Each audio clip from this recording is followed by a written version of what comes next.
Derivatives trading involves substantial risk of loss and is not suitable for all investors. Past performance is not necessarily indicative of future results. So stressful. World on fire. Good God. I can't look at this, guys. Like, my strategy is you buy it and you hope that you guys buy it. Yeah, but we all think you're crazy. You don't fight this. No way. The markets are freaking out and you don't think that anything is wrong? Come back tomorrow and I'll lose it all. Should be fun. Good morning, everybody. Hey, my voice is back. It's not perfect. It's not perfect, but hey, we'll work with it here. I'm sure we'll probably get better as we go along. Let's go over to the charts right away. Got a couple of things that we got to do here in the morning. So, treasuries having a little bit of a pop overnight and giving up those gains quite quickly. Yesterday was a bit of a roller coaster, but in the end, they ended up moving to the upside. And I believe that was largely because the S&P 500 just completely shit the bed. It was they just went all Amber Heard. Pretty solid downtrend that we had there. Overnight, somewhat flat, although they do appear poised to recover it. I personally feel that it was a bit of an overreaction to the news that we had yesterday. I mean, we did have news that was bad, but it did not trigger off in my mind as like, oh no, this is super bad. Anyways, that's where they're at. Oil is moving higher though, so oil doesn't seem to be too concerned about this. Gold and silver were at the lows. They're getting a little bit of a bounce more recently here, though. And copper is still kind of in the bottom of the range, although maybe probing the top side of it. And we come over here to the currencies. Well, the dollar showing some strength and back up around the 104 area. And Bitcoin, I don't know why it's doing that, but let's see if we can... Yeah, well, whatever. Bitcoin also, when the S&P 500 was falling, taking hits and overnight pushing 20,000. I'm actually quite surprised that it was not worse over there in Bitcoin. All right, now I need to blow my nose here.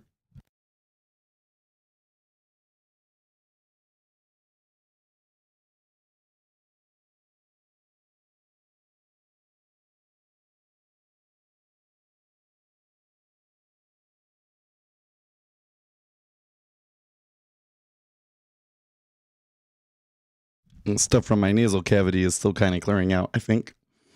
All right, and we got everything okay over here. All right, now next thing is it wants to roll. Tomorrow is like the last day for the micro yields, so let's take care of that. I already switched these over, so I just need to change these, right? 2-year 07. Okay. And what does the volume look like? Well, I don't know if that's very good. Or we should move the 2-year over first instead, huh?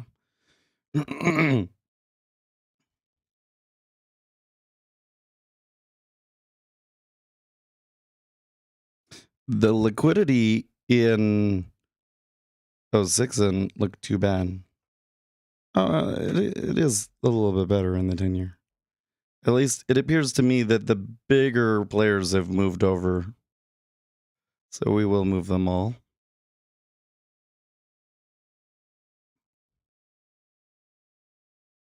And the 30-year.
Well, I might be like this for a bit because not clearing out. So I don't know if I really want to take trades today with the liquidity situation in the the micros here. News squawk. So we get at the bottom of the hour here. Oh, the GDP numbers. That's right. Okay. That's kind of an important number. If only for the discussion that comes from that, because once its final GDP comes out and it's negative, we really more seriously start talking about we must be in a recession.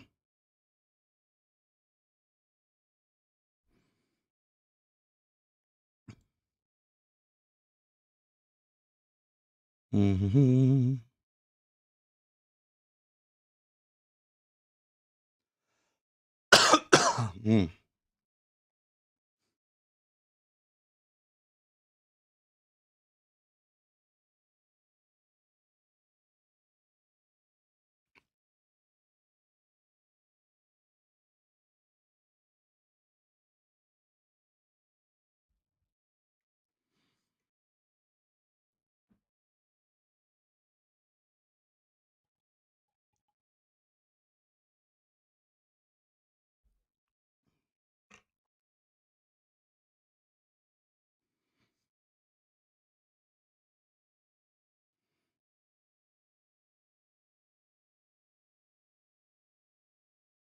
He said why this market tends to give everything back so hard. I think there was a couple of spelling mistakes in there. but it did give everything back yesterday pretty quickly, didn't it?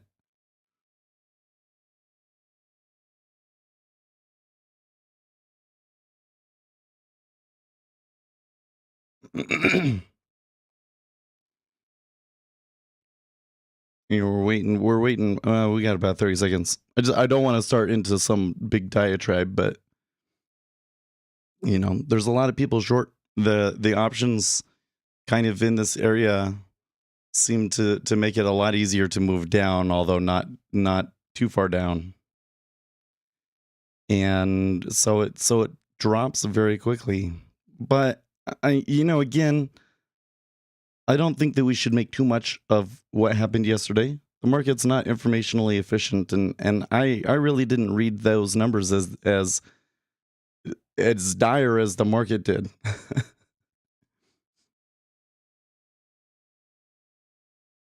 All right, here we go.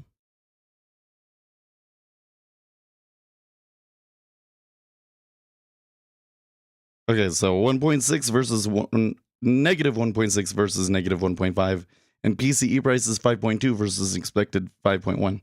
So not a huge divergence from the what we should expect. Not too big of a divergence from what we should expect, but it was worse than the preliminaries, so that's not good.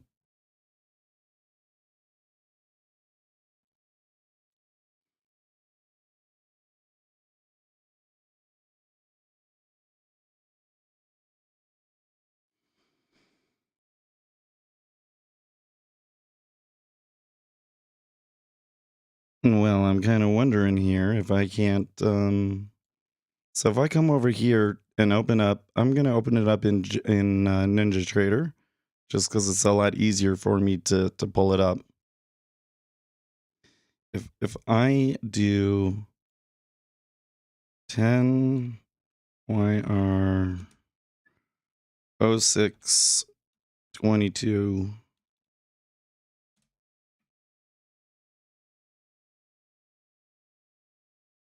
Oh man, that's interesting. I guess that's because we start tracking a different on the run yield now, don't we?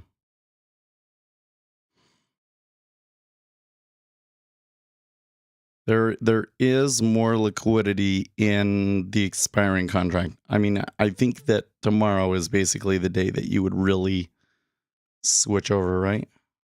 Yeah, the 30th. So I don't think you would want to trade on the last day, but the second to the last day? Yeah, probably. I wonder though, so it seems to me like, no, it didn't roll over this one. Okay.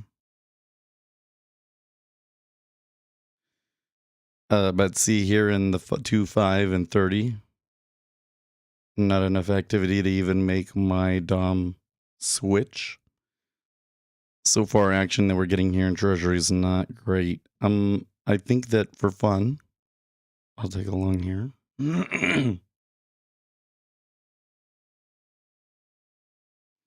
And let's come in and update instruments.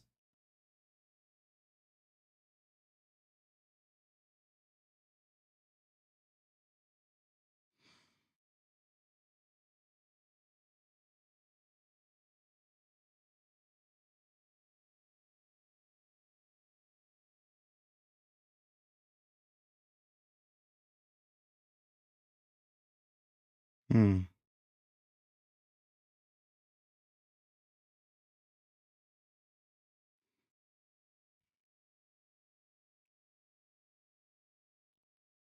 Well, the S&P 500 is falling, but it's not too much.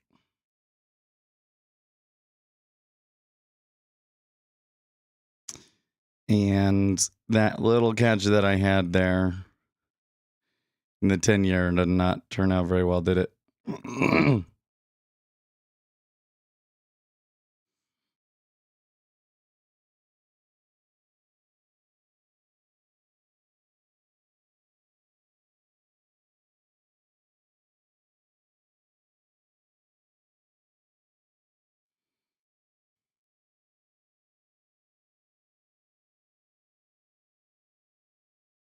Well, where do we go from here today? I don't know. So a lot more significant data tomorrow. Do we have stuff later today? I think we might. No, actually, just the EIA inventories. Fed's Messer speaking after we're done. Oh no, Powell is speaking at the top of the hour. Hmm.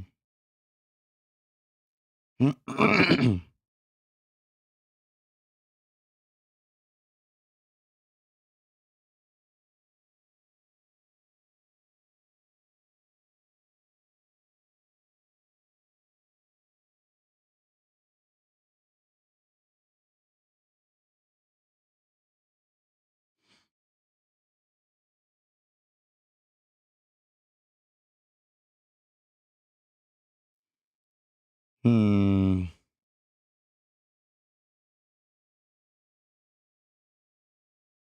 I don't know. Well, let me come. I don't know what we're gonna do today.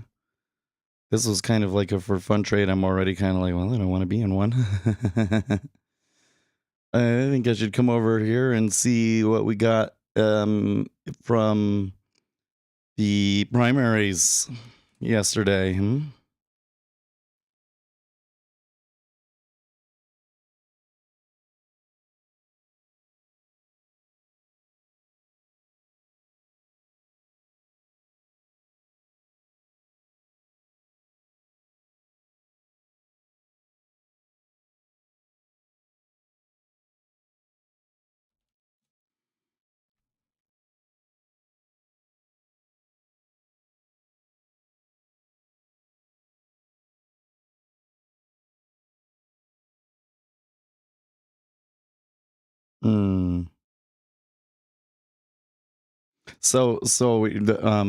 Something I'm hearing on my news clock is they're pointing out that the Atlanta GDP estimate is 0.3 right now, and we get an update like tomorrow, I think it is.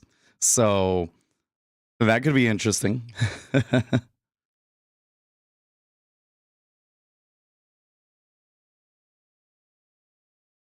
Mm-mm. 5 takeaways from the 2022 election midpoint. More than half the states have now held primaries. We're beginning to see how important Trump may be to the GOP and how important Roe may be to the Democrats. Trump is worse off than ever. Trump's preferred candidate in contested House race, Representative Mary Miller, won her member-on-member primary in Illinois on Tuesday, but that's not likely to be the talk of the town. Not after, well, okay, yeah, who nobody cares about that, because that already has been discredited, so I'm not going to even read about that. Primaries have been mixed. Okay. Primary turnout has historically been a poor indicator of general election turnout, but they weren't very good for Democrats. Okay. Yeah, this story is junk. Sorry, Politico. Not what you used to be.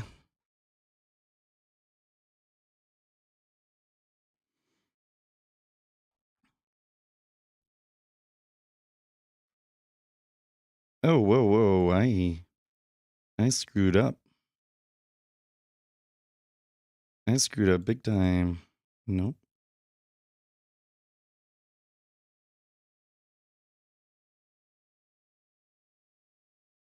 I don't want to be long 5 contracts.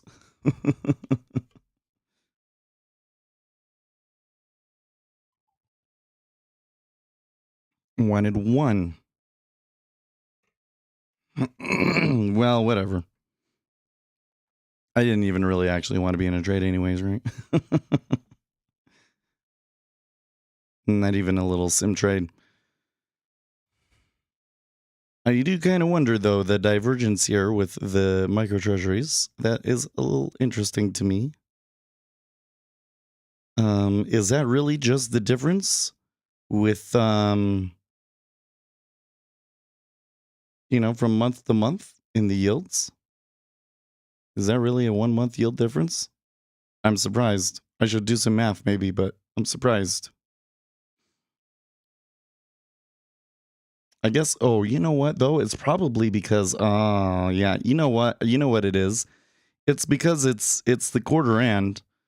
The treasuries are going to make a payment here, right? So this next bond is missing a payment, essentially. That's probably the difference.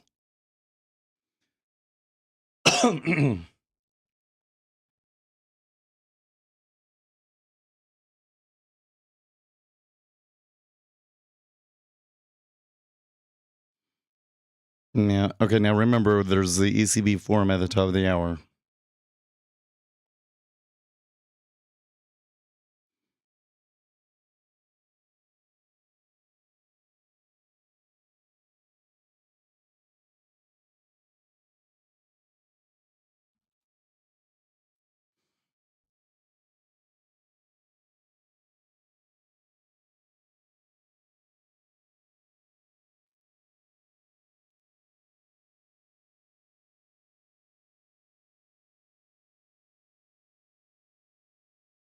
Hmm.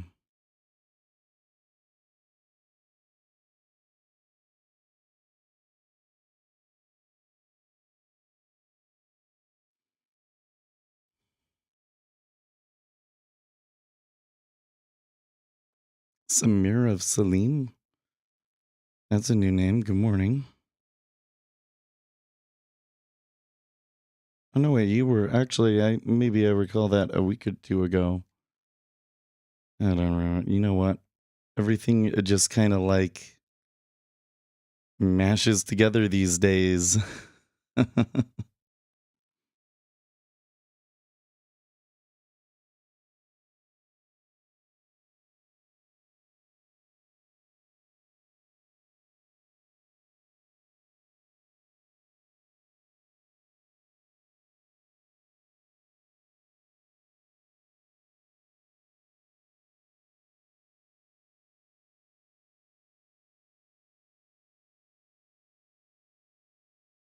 Hmm.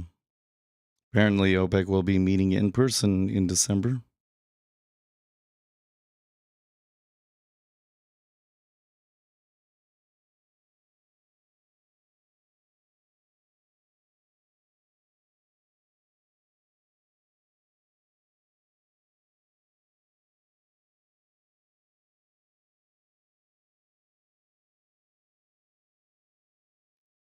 Let's see. I didn't go through. There's Salim. Sunny Pro. Good morning. I don't know. It's been pretty. You're getting a little bit more volatility here than you did in the overnight session, but it's just ranging pretty violently back and forth here in the Treasury. Is Powell Speaks going to be more significant than the Open, than the ES Open? Who knows? I don't know what he's going to say. With a Fed speaker, there's always a possibility that they say something really significant that moves the markets, right? But there's also a really strong probability that he doesn't say anything interesting and we just go nowhere. And since I don't know what he's going to say, probably better for me to not be in a trade, right?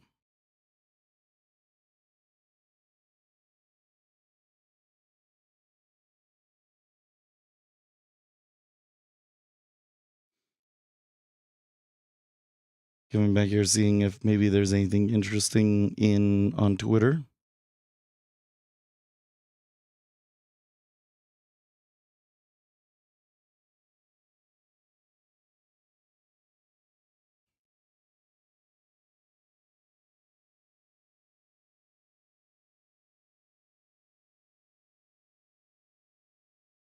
You can see everybody's kind of coming in here this morning, huh? I lose money when price goes nowhere. Well, you could try a mean reverting strategy, right?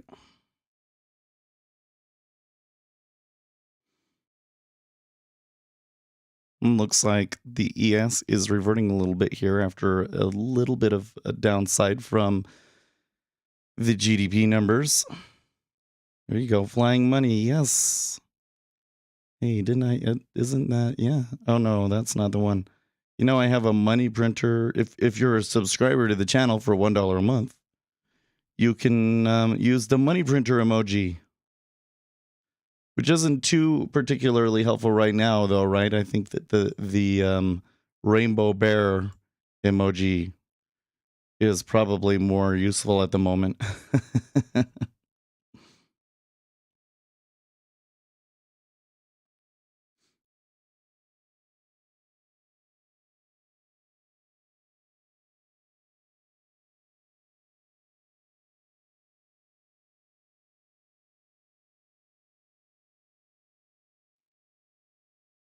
Let's see here. Michael Burry, I see a bifurcated labor market developing as unskilled and semi-skilled remain in short supply, but white-collar workers, having proven their redundancy during COVID, will find gross excess in the labor market, pressuring wages at the end. Meaning, does he mean to say that it's the more skilled laborers that are going to be laid off? Maybe. FOMO gets traders to counter trend trade, which in turn is why trends go further than you think. I'm going to go on a limb and say that trends go further than you think because the impacts of large players moving markets tends to be more than we expect. Is the negative GDP number? Well, it was negative 1.6 versus the preliminary numbers that were 1.5. So I don't know if that's really a big deal. The S&P did move, right? Like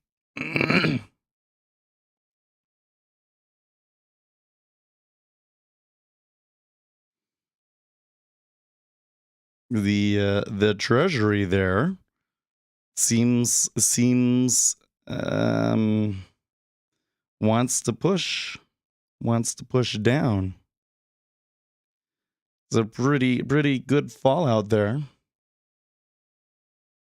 Feels like Neo in the Matrix. Yeah, well, another thing that, we haven't really talked about this a whole lot because so far this summer there's been a lot of action, but we are in summer trading. The liquidity is very much summer trading. The trending is very much summer trading, and it's just that we happen to have last week, I had with that Federal Reserve meeting and everything ahead of that, a really big move or unexpected move that created a lot of volatility. But now you can see the treasuries are moving back to the summer trading, and yeah, it kind of ranges, right? And it's kind of annoying because we would much prefer the trend, right? But you kind of have to play it like the market maker does.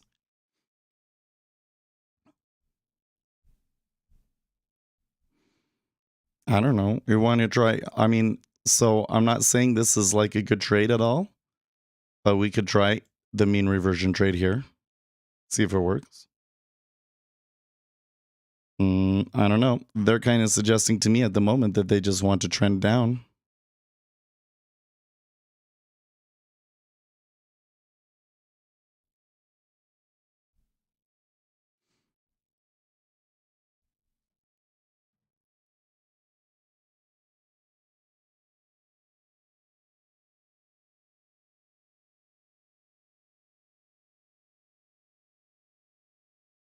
Yeah, not much overnight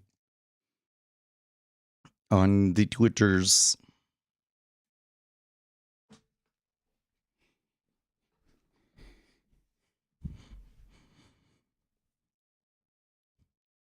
The Treasury kind of thrashing around here in this location quite a bit.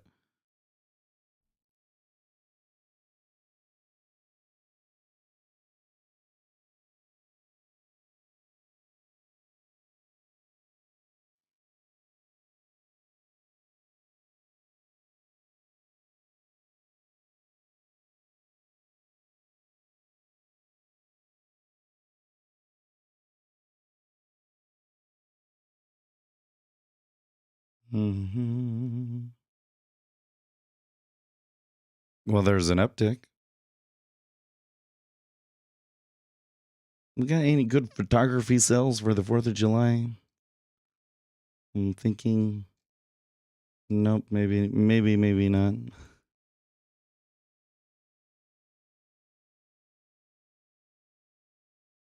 New Nikon camera, huh?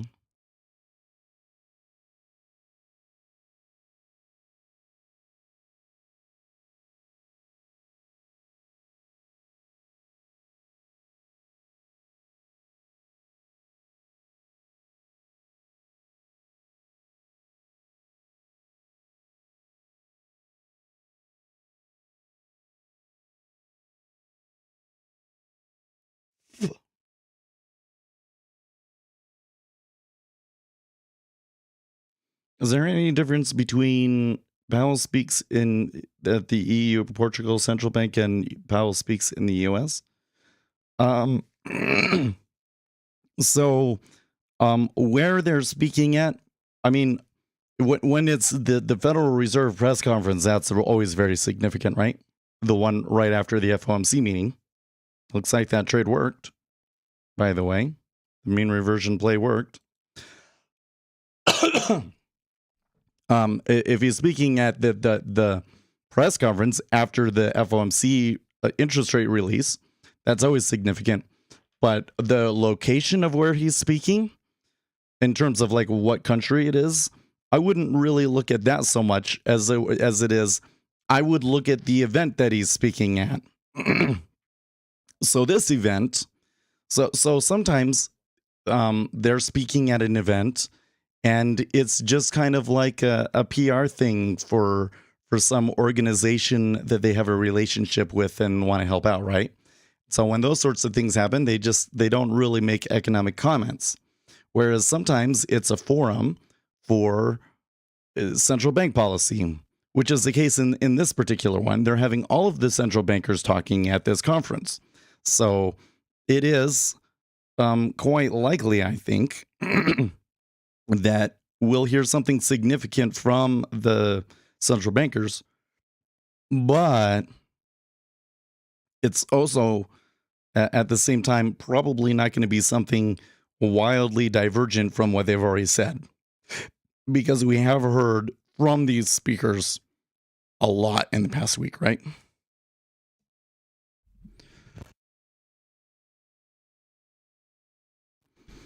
But this particular event, it does seem like one with the potential to create some commotion.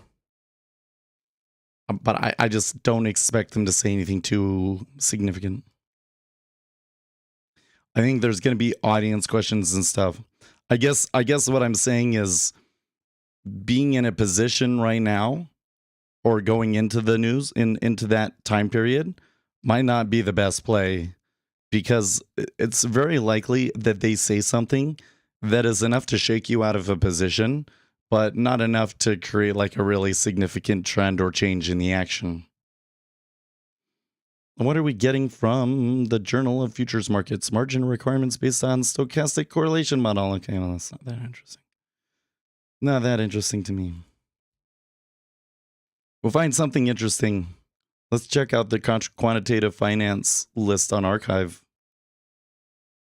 Yeah, trading and market microstructure current month. Cooperation between independent market makers.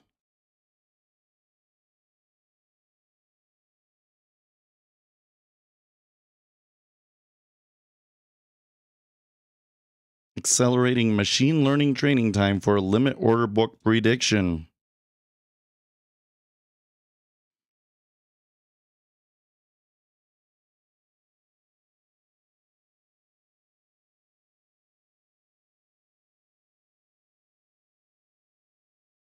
Well, news doesn't have impact, really, NASDAQ killer, right? From the framework that we work from, news does not have impact. News can create orders, and orders have impact, right? So, in a roundabout way, you can say that news has impact, but it's orders. But you can also kind of see here how in this situation, before the news, it is also kind of holding orders back, right? Doesn't seem too active here in the treasuries. I don't think people really want to get themselves into, too committed to a position before this conference starts, right? So it's inaccurate to say that news has impact. News can create orders, can have a significant influence on orders, but orders have impact.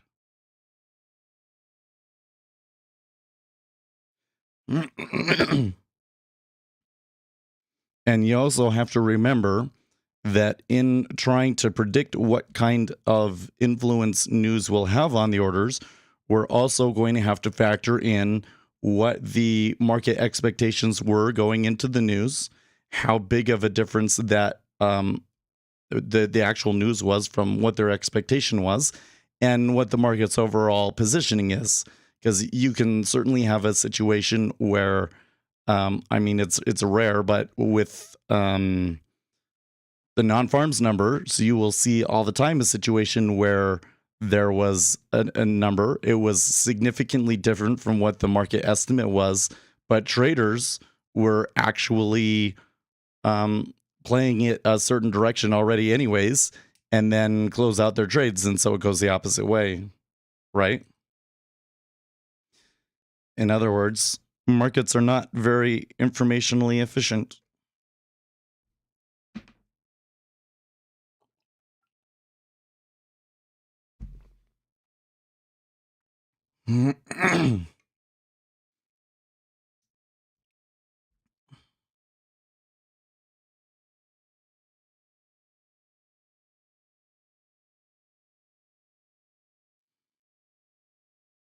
Okay.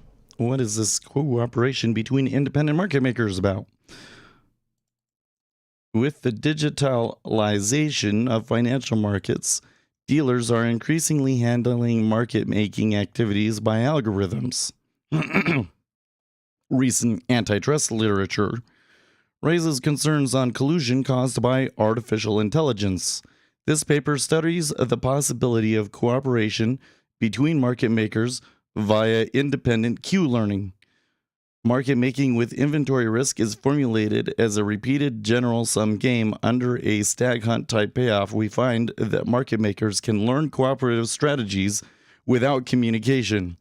In general, high spreads it can have the largest probability even when the lowest spread is the unique Nash equilibrium.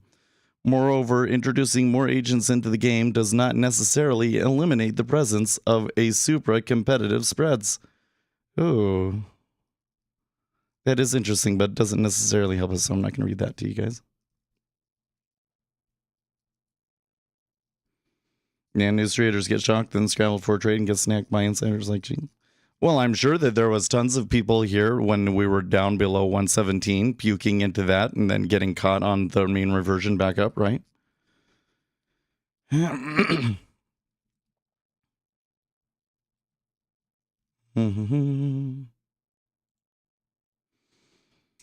Accelerating machine learning training time for a limit order book prediction. Financial firms are interested in simulation to discover whether a given algorithm involving financial machine learning will operate profitably. While many versions of this type of algorithm have been published recently by researchers, their focus herein is on a particular machine learning project due to the explainable nature and availability of high-frequency market data. For this task, hardware acceleration is expected to speed up the time required for financial machine learning researcher to obtain the results. As a majority of the time can be spent in classifier training, there is interest in faster training steps. A published limit order book algorithm for predicting stock market direction is our subject, and the machine learning process can be time intensive, especially when considering the iterative nature of model development. To remedy this, we deploy GPUs produced by NVIDIA, available in the data center where the computer architecture is geared to parallel high-speed arithmetic operations. In the studied configuration, this leads to significantly faster training time, allowing more efficient and extensive model development. Okay, so what they're saying is that neural networks train faster when you hook them up to an NVIDIA data center. No duh. Who effing wrote this? That's the best you can do? Who is it? Mark Joseph Bennett?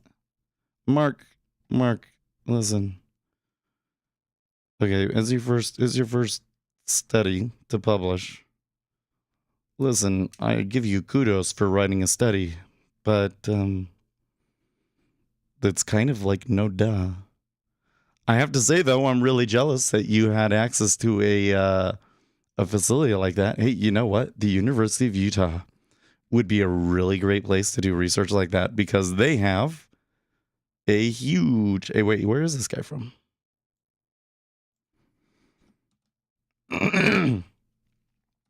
Because the University of Utah Computer Science School, their thing is computer graphics.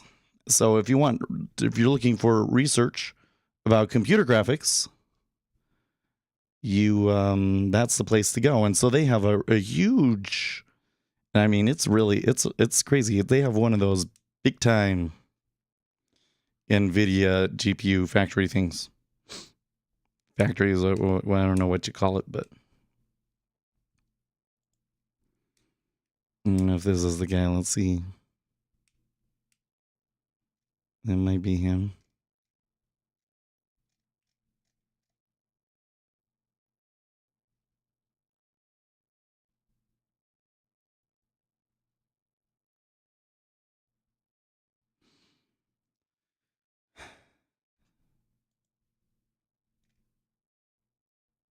Well, the two links that pop up that seem like you could get something between it from it are not really giving me much. So, well, let's look at some other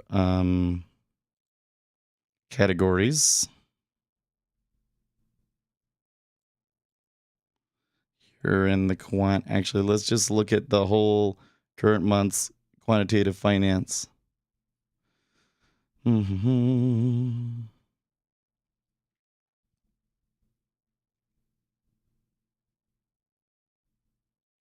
Predicting political ideology from digital footprints.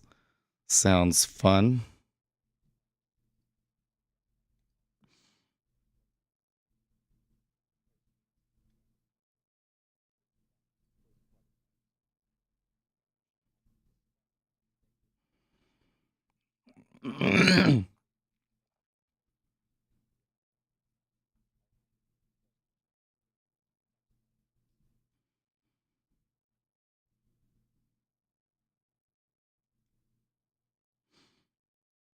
Mm-hmm.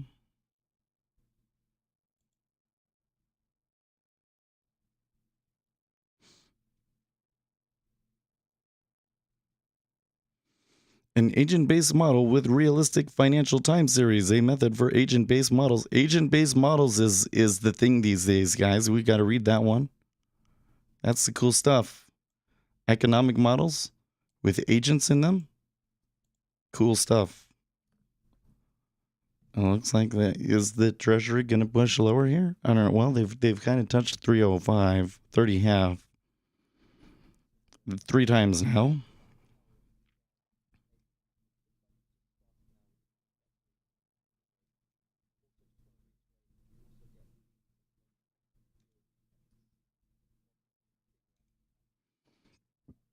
Mm.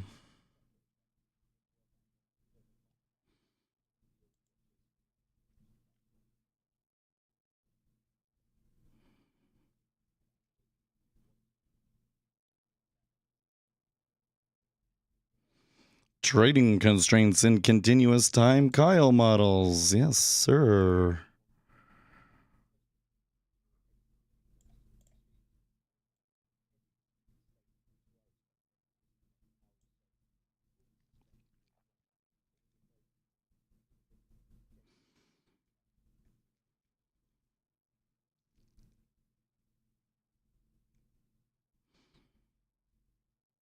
Mm-mm.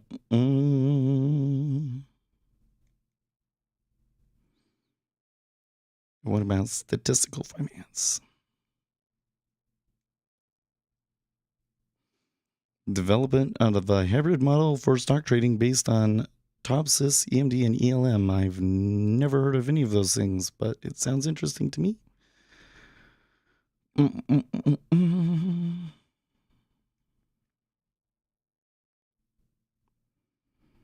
Detecting trading trends in financial tick data. Yes, please.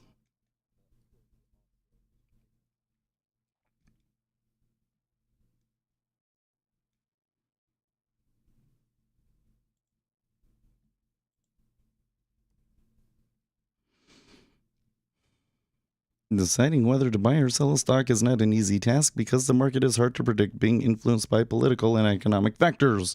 Thus, methodologies based on computational intelligence have been applied to this challenging problem. In this work every day, the stocks are ranked by technique for order preference by similarity to ideal solution, which is TOPSIS, using technical analysis criteria, and the most suitable stock is selected for purchase. Even so, it may occur that the market is not favorable to purchase on certain days, or even the TOPSIS make an incorrect selection. To improve this selection, another method should be used, so a hybrid model composed of an empirical mode decomposition and extreme learning machine is proposed. The empirical mode decomposition decomposes the series into several subseries, and thus the main component, trend, is extracted. The component is processed by the extreme learning machine, which performs the prediction of the next component. If the value predicted by the extreme learning machine is greater than the last value, then the purchase of the stock is confirmed. The method was applied in a universe of 50 stocks in the Brazilian market. Well, I don't like that it's the Brazilian market just because it's a less efficient market, but that's okay. The selection made by TOPSIS showed promising results when compared to the random selection and the return generated by the Bovespa index. Okay, well, I'm going to leave that one up. That is actually, I like, so this empirical mode decomposition, I saw something about this. I think it was There was a method built into both Python and R that would do this. So you could give it a time series and it would like decompose it into multiple time series to show like, here is like this short-term wave series and here is like this longer term trend, and it would decompose it into like 3 or 4 different components, which was really interesting.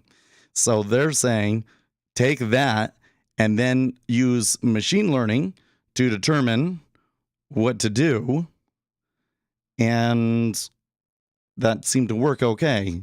And well, at least it wasn't that it seemed to work okay. It sounds like it decreased false positives by their technical analysis setup here, essentially. But what is an extreme learning machine? What does that actually do exactly?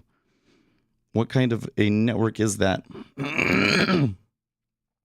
Okay, extreme learning machine is a training algorithm for a single hidden layer feed-forward neural network which converges much faster than traditional methods and yields promising performance.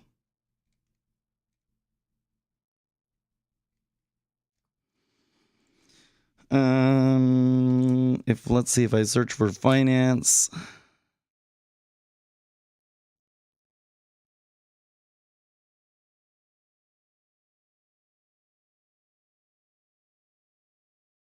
Here's one.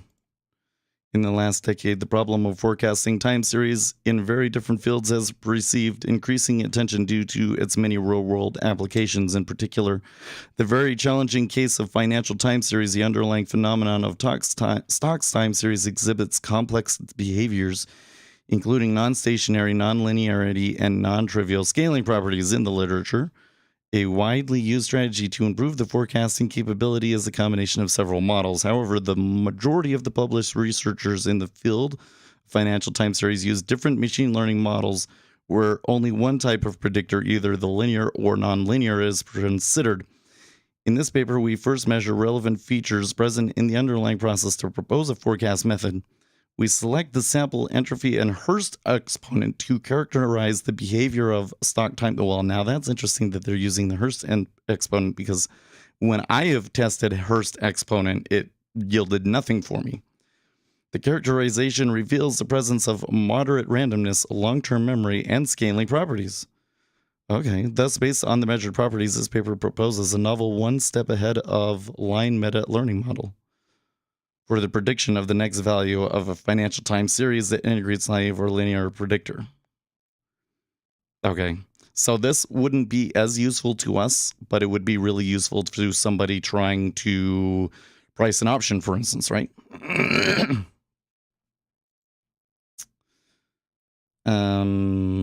But the big thing there is that it's faster. Okay. Actually, I don't want to.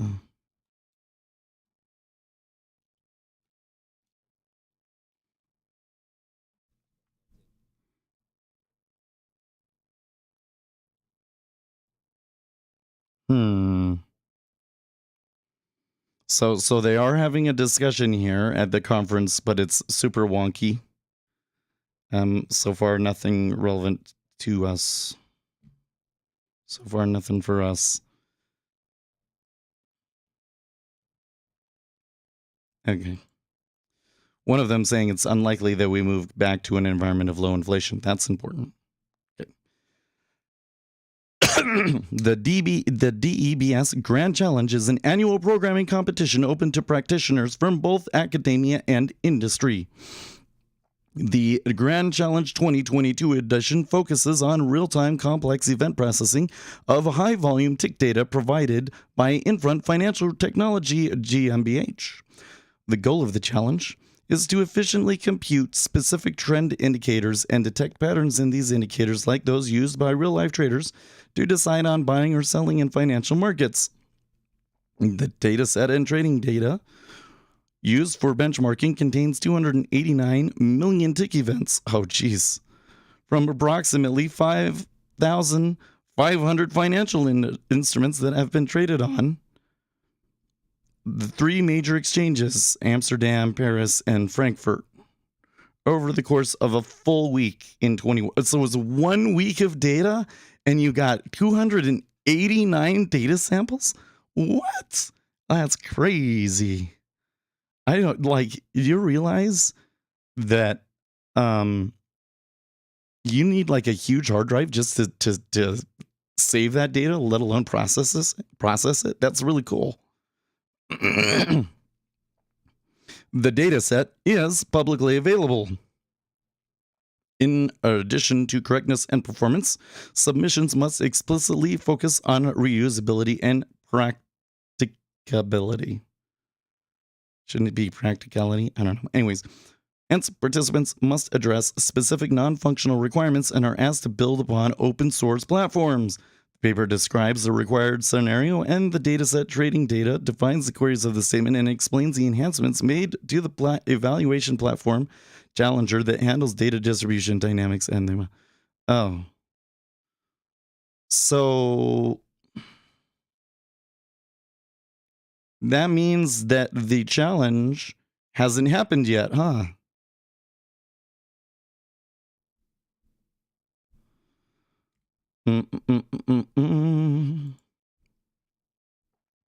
Or it sounds like, okay, the event conference is the 27th of June, the 30th of June, so it's happening right now.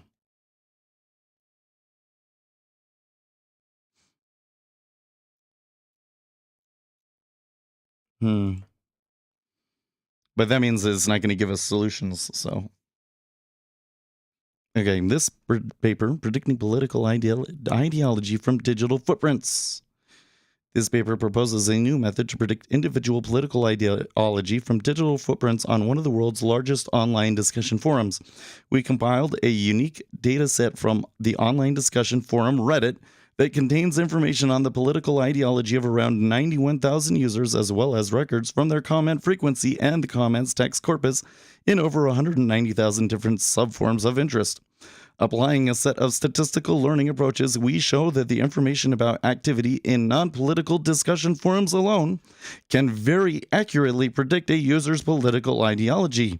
Depending on the model, we are able to predict the economic dimension of ideology with an accuracy up to 90%, and the social dimension with an accuracy up to 82%. In comparison, using the textual features from actual comments does not improve predictive accuracy. Our paper highlights the importance of revealed digital behavior to complement stated preferences from digital communication when analyzing human preferences and behavior using online data. Well, geez, the conclusion that you know what's important? Okay, sure, but what you're saying is, hey guys, we can have a way of you can just read people's comments and tell whether they're Republican or Democrat. That's not something that will be abused by governments. Good grief. Good grief. Well, treasuries did move lower there. I don't know if it was something that the central bankers said. I don't know, something kind of, I'm feeling that feeling inside of me like I should be taking a trade here.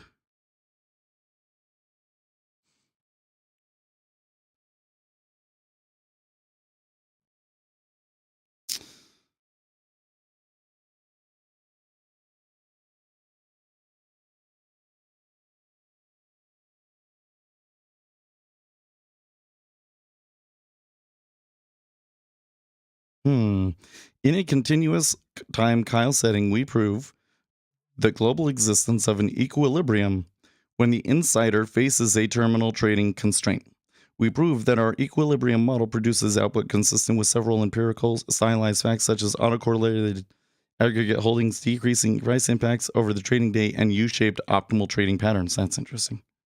So they're saying that, like, I think that what they're saying, I mean, we'd have to read the study, but I think what they mean by that is that, like, the optimal trading pattern is usually like this, where you trade the most of it at the beginning, and then, you know, it's less and less over time, which is why the first move is usually the best move, right? But then they're saying that when they're unwinding, maybe it goes the other way like this. And it's actually more optimal for you to trade more at the end and only do a little bit at the beginning. Or maybe it's the opposite. Maybe there could be one where it's like this. Maybe, I don't know. Probably not. That's not a you. But I think that's what they're talking about.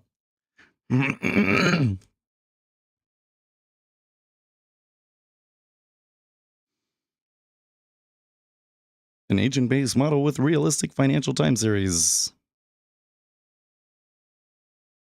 This paper proposes a methodology to empirically validate an agent-based model that generates artificial financial time series data comparable with real-world financial data. The approach is based on comparing the results of the ABM against the stylized facts. The statistical properties of the empirical time series of financial data, the stylized facts appear to be universal and are observed across different markets, financial instruments, and time periods. Hence, they serve to validate models of financial markets. If a given model does not consistently replicate these stylized facts, we can reject it as being empirically inadequate. We discuss each stylized fact, the empirical evidence for it, and introduce appropriate metrics for testing the presence of these in model-generated data. Moreover, we investigate the ability of our model to correctly produce these stylized facts. We validate our model against a comprehensive list of empirical phenomenon that qualify as a stylized fact of both low and high frequency financial data that can be addressed by means of a relatively simple ABM. Okay, let's read this. What are the stylized facts that they identify?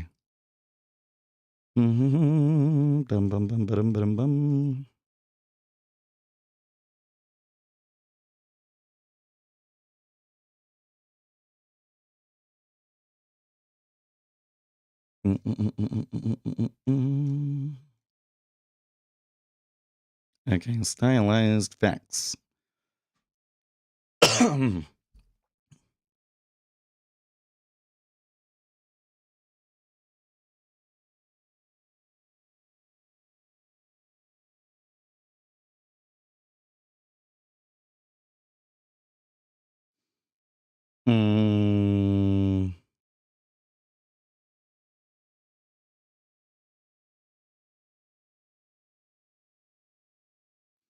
Okay, in the next section, we match most of the statistical properties of the financial time series of returns, trading volume, trading duration, transaction size, and bid-ask spread using an ABM. That's their model. Oh, look, they're coming all the way back now, huh? This is, what a shit show. This is not the best trading, right? I warned you, didn't I? Did I try to warn? If you took a trade, you have only yourself to blame. If you made money, good for you.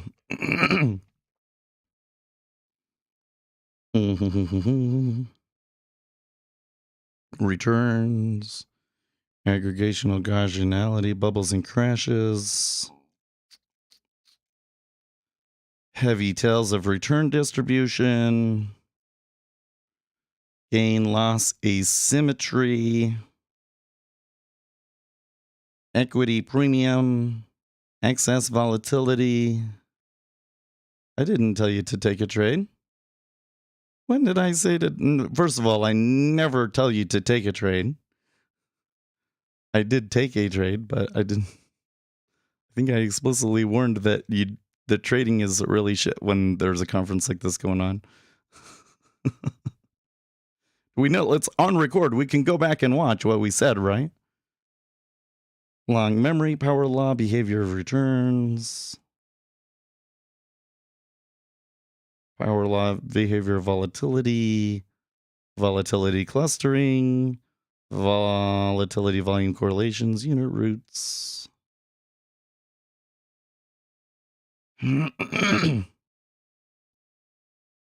Power law, behavior of trading volume, long memory of volume, trading duration, clustering of trade duration, long memory of trade duration, transaction size, power law, behavior of trades, bid-ask spread, spread correlated with price change, thinness and large spreads. Cool.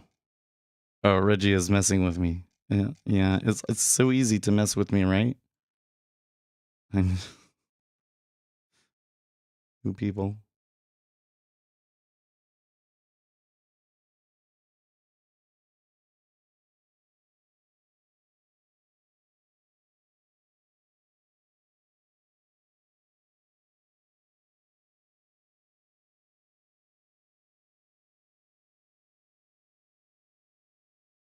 Hmm.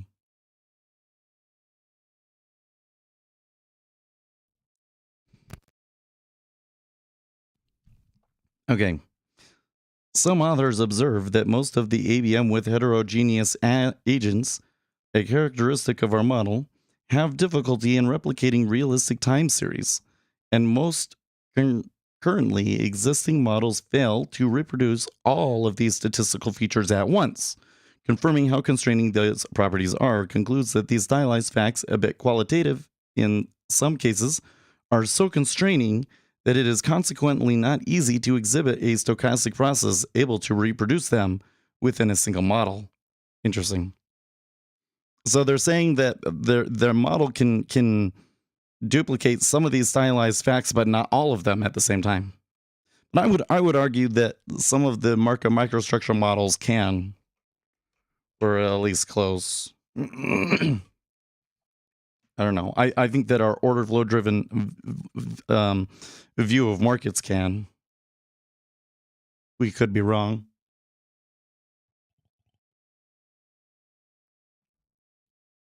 Anyways, that was an interesting study, but that's about as much as we can glean out of that one, I think.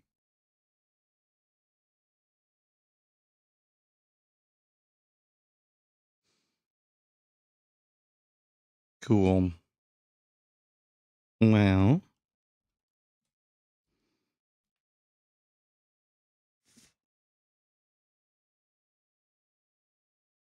something I find interesting is that I do find studies where they're trying to use like technical analysis indicators combined with machine learning setups, but the results that you get out of them aren't enough for me to be able to come in and say, oh, that works or doesn't work. And I find it interesting that they keep doing that. Like, why don't you just, put together the strategy and show us the performance of the strategy over a 5-year period, That should be, I feel like that if you're making something that could potentially be used as a short-term trading strategy, that should be the true test is how does it perform over 5 years? The last 5 years, right? Well, whatever. Now, let's see if we find anything interesting on LinkedIn. People messaging me as usual.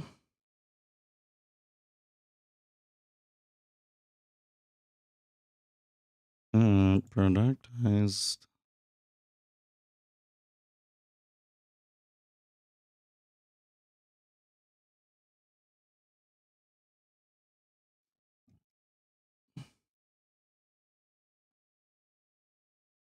Link in the comments. Is this a YouTube? No, it's a podcast on LinkedIn. That's a thing. People actually do that. Interesting. Well, this guy,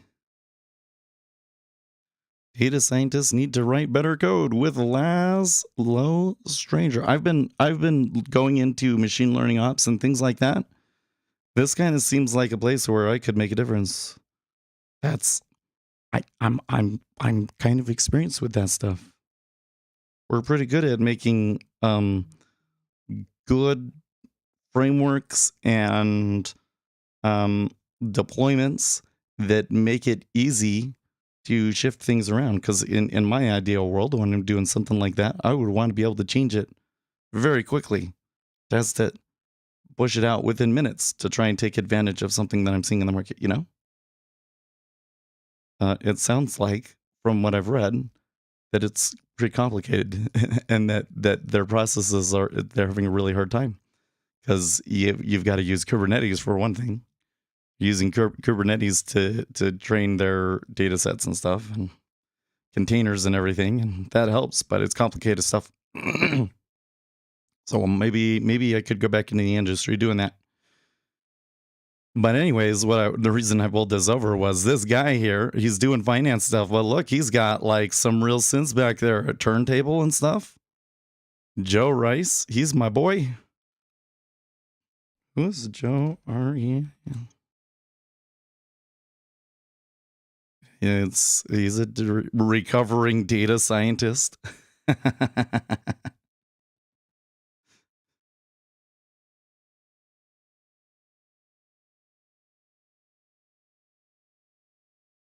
He's close. What is he really? Joe, listen. I know this is like super creepy for me to be like going on stream and I'm browsing people through LinkedIn and I'm finding this, but I think I just found my new best friend. Dude.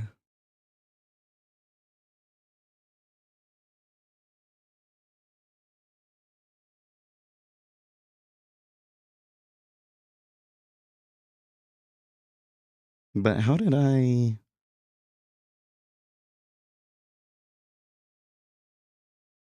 forget how I know Laszlo.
But where is this place that he works at? Ternary data?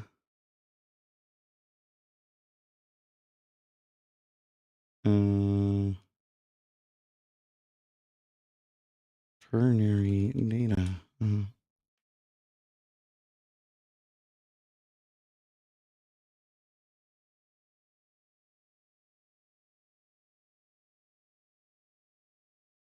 Data engineering. So it's a consulting company.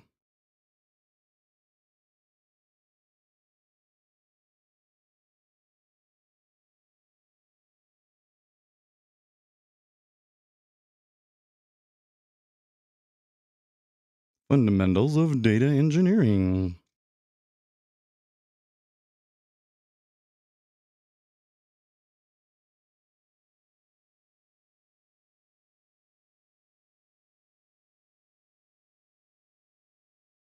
What did I just do here?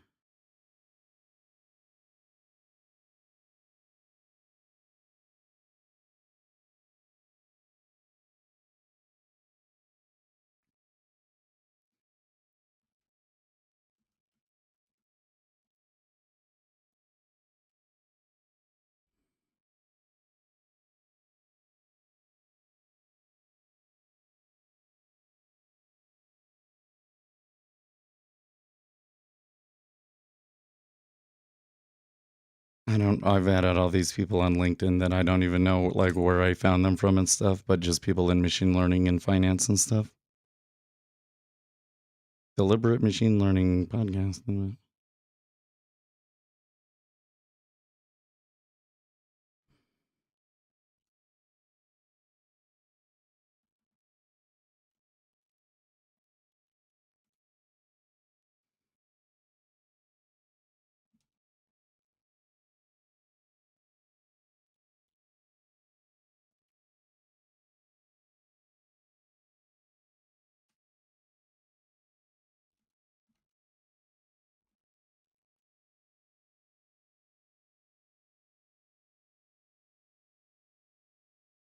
Why LinkedIn? Okay, so somebody, there was a, where was it? It was on Reddit. It was on Reddit, and I said this, and people argued with me, and I'm like, okay, just do what you want. Okay, but here's the thing.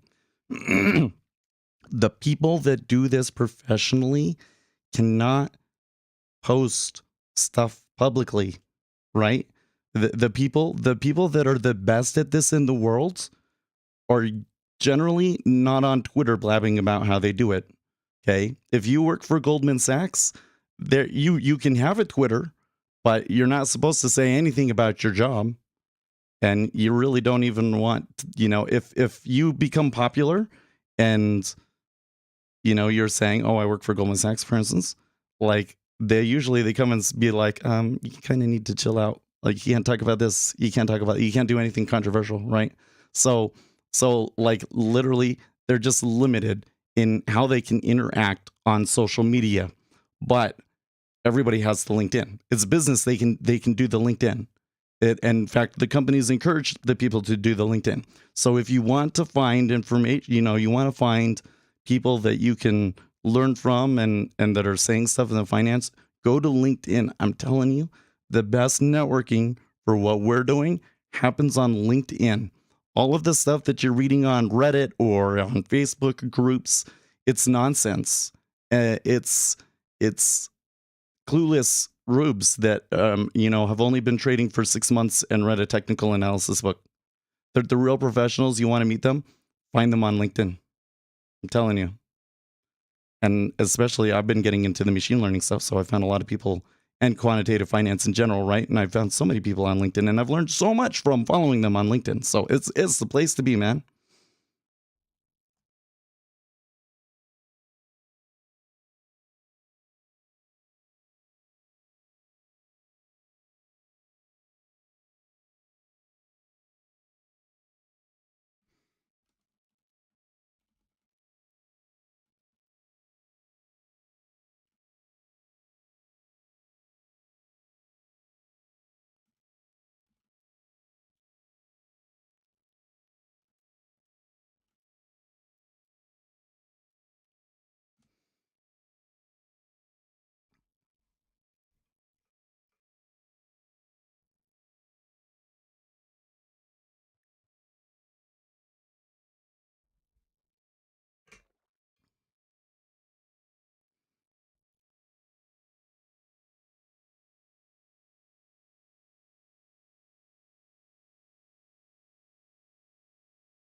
Oops.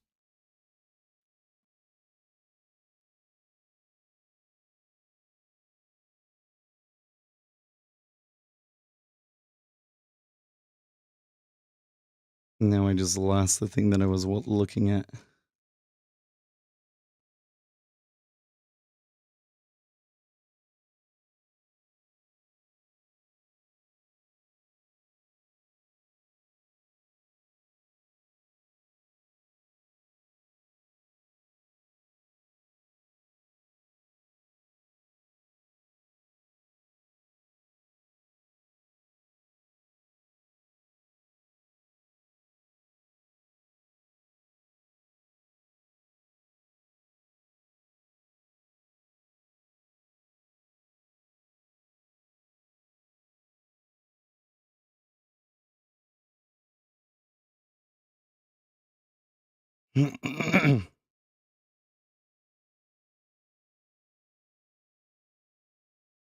Yeah, you can find some alpha from it. I have yet to break into the like I would really like to connect with some people on LinkedIn that are like CTAs that are professionally managing futures, you know.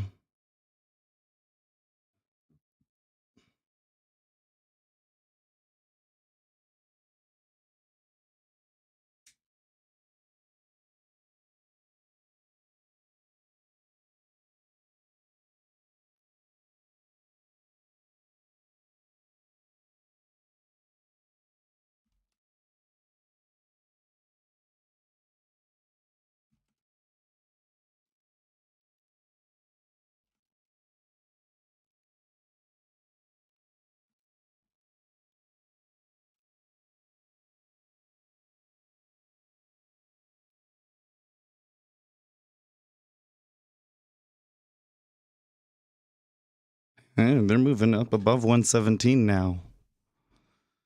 This is quite the back and forth action in the treasury. Like I was saying, it's kind of funny. Well, you might have taken I think the one place where we were trading this, you might have really gotten screwed up is when they dipped below 31 and went all the way down here.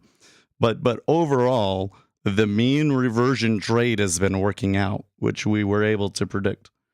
And I even took it once, but um, I it seems to me like sometimes you can get this situation where you say, oh, okay, this is what I think you do in this situation, and then if you had done it, it would have worked out.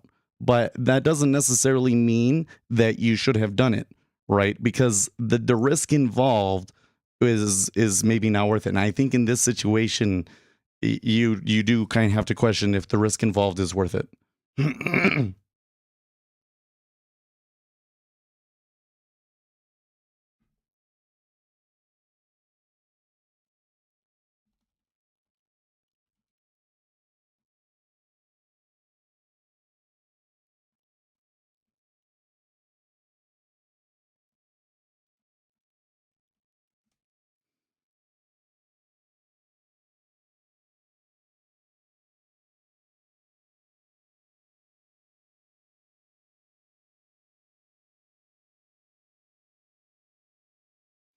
If you enter in the right place, you might get a favorable risk reward.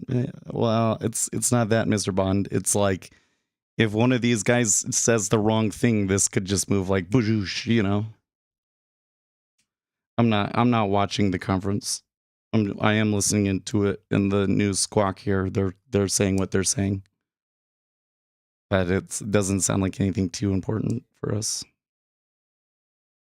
They are talking about their opinions on the economy and stuff. It's just like things that we've kind of already heard or like really wonky stuff. I think it might be something that maybe later I might go back and rewatch on like double speed.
Hmm.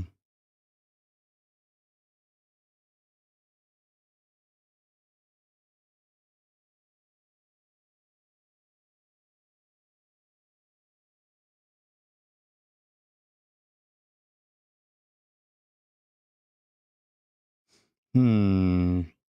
I'm thinking way too much about what I want to send this guy.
Okay.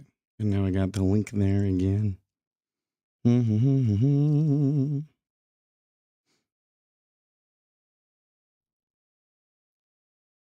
Well, you know what, guys? It's funny because like we haven't taken any trades. Well, no, we have taken trades. We took 2 trades. I'm a little taken back by how aggressively it's moving up here in the treasury. The S&P 500 sure did fall a bit there on the open, didn't they? What projects have you been working on in machine learning? So I haven't gotten as deep into it as I would like. I really just do not have as much time. So when I'm trying to get a Series 65, I started on that and I feel obligated to finish that, and so I haven't been putting as much into the machine learning as I want. But what I've been working on is running TabNet. It's a model that you can get from PyTorch, and running it against the financial time series that I collect through my NinjaTrader indicators. So I kind of have things like all hooked up and everything, but I haven't actually done the hard work of like actually running through it and debugging through everything and getting it to work. Just haven't had the time to quite focus on that. So, but I think that has kind of taken a back burner to learning more about the infrastructure side of the machine learning, because what I do for a living is I'm a site reliability engineer. So, what our primary goal or our primary job is to keep the website up, essentially. But my team specifically builds and manages the tools that the site reliability engineers use to monitor and so forth. And that has also led to us having our hand in basically every step of the infrastructure process as the company moves over to cloud infrastructure. So my understanding is that they're going through the same sort of transition in the machine learning space. What they're doing is a little bit more dependent on Kubernetes. It sounds to me like Kubernetes is kind of the weapon of choice over there. But we use Kubernetes for things, right? So I have some experience with that. So that's why I started watching videos and doing stuff relating to the infrastructure side, so that you can be, I think they call it a machine learning ops. So I've kind of been studying more on that side. alongside when I do the Series 65. I really should just have that open during the day and go through note cards during the day when I'm like while I'm waiting for builds and stuff. Because I really should have gone through that faster. I should have taken the test already. I feel like a lazy butt for that.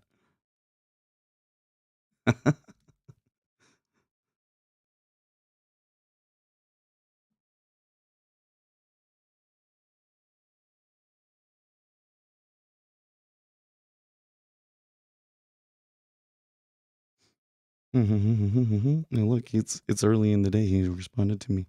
I wouldn't have expected to get such an early. Um.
Why am I singing like that?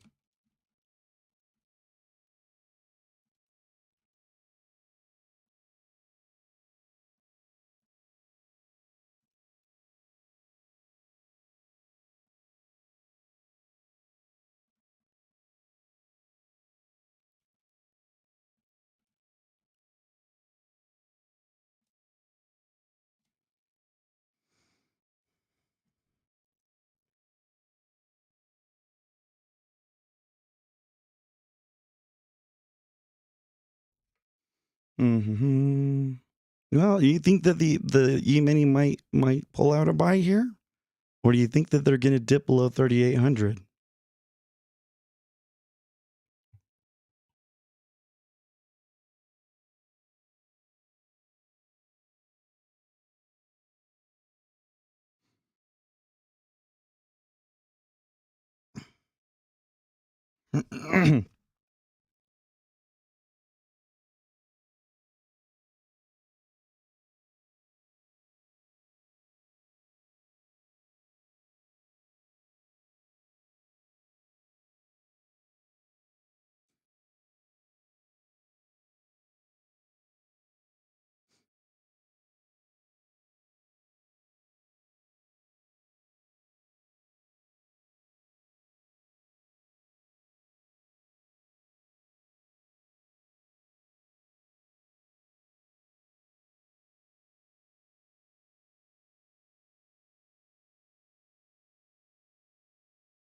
Oh, that's cool. He makes house.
Uh-oh, here's the daily spam, the daily YouTube spam.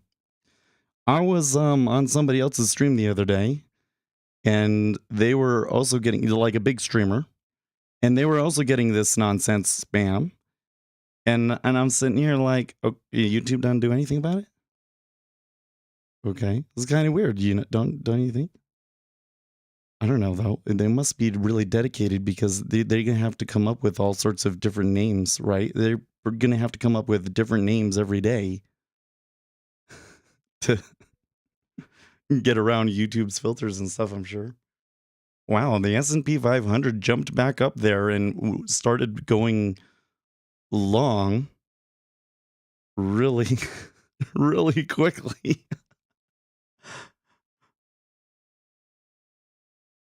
That was so like the recovery back to unchanged took 2 minutes. 2 minutes and then they were back to unchanged. Like what the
Have you read Advances? Oh, no, I'm familiar with that book, but I haven't read that one.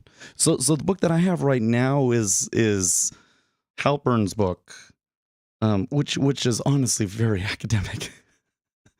uh, I see room for a machine learning book relating to finance that is more casual, more general, more newbie focused, but I don't know. I don't know. I just need to get into it more. I need to spend more time with it. But it's just been a bad time for learning lately because in addition to having a long list, you can't really see it on the whiteboard, but I have like a long list of stuff written up here. And then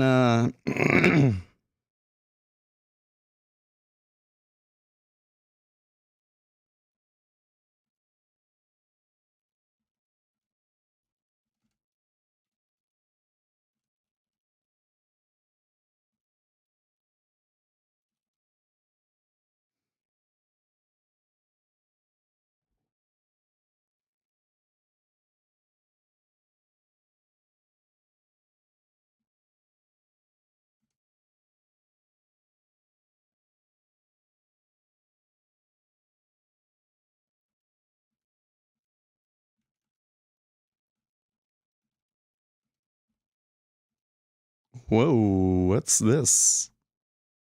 I'm not hearing anything on the news squawk, but they are moving here. The process could work in reverse, cooling prices faster Very strong demand hit a vertical supply curve. Okay, so the market seems to be reacting to that because the market is saying Powell sees on the horizon the possibility of deflationary pressures coming in here. Why are you going for a Series 65? You know what? At this point, just because I bought the course and I want to finish it. I actually, when I started, I was like, hey, I could invest in hedge funds, right? That was the main driver behind doing it. My understanding is that there's only like one place that I can invest in that has no like minimum limit, but I'll do it.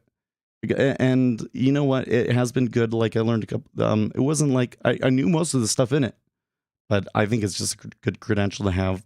And part of it was also like practice. I was like, well, let's do the Series 65. That sounds simpler, and then we can do the Series 3 to manage futures. So I really need to take the test, and I feel like that something I'll do. For instance, I wanted to go to business school at one point, and I practiced for the GMAT, and then I didn't take the GMAT. So this time, I'm not going to let myself fall into that. I'm actually going to take the test. So at this point, it's mostly that.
Ooh, he's telling me, he's giving me info.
Advances offers a good framework to build a business. Yeah, it does. I mean, I could start a financial planning business around it. It is.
Okay, so they did push up pretty heavy there off of those comments from Powell, but it sure came back quickly. There sure was a bubble behind it.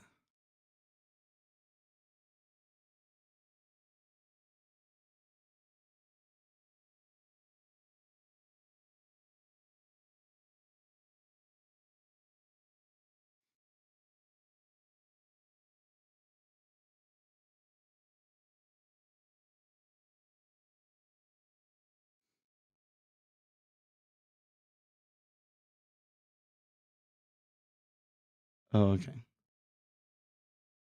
Wasn't sure if I had that one.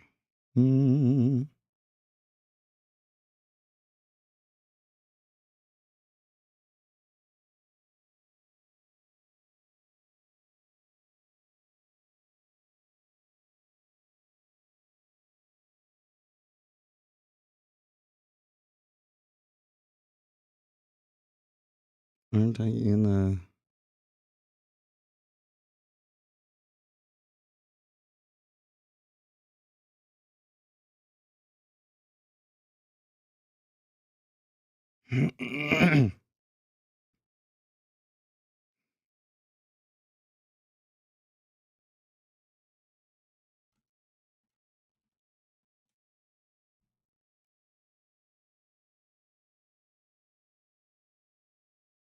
Oh, there's one right there. Oh.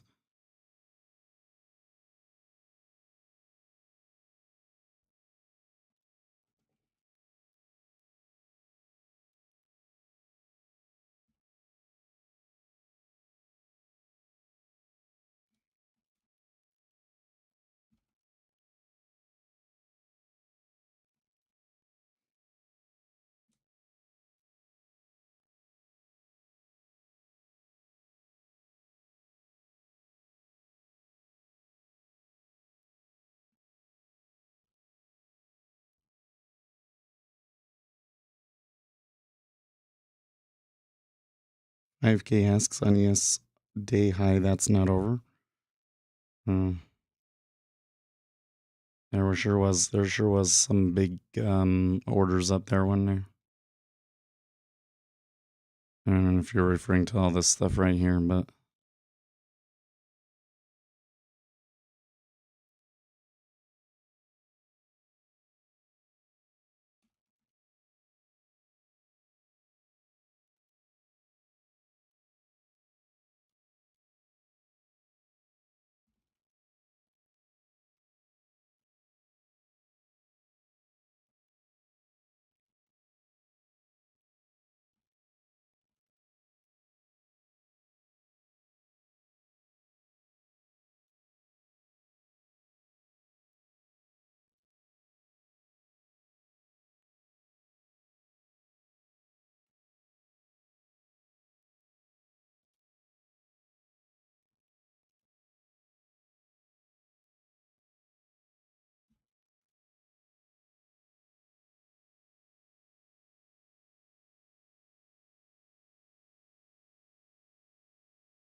okay. So now that I've done all of that, I've been so quiet today because I've been typing, right?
What is that? Man, my 5-year DOM is all screwed up.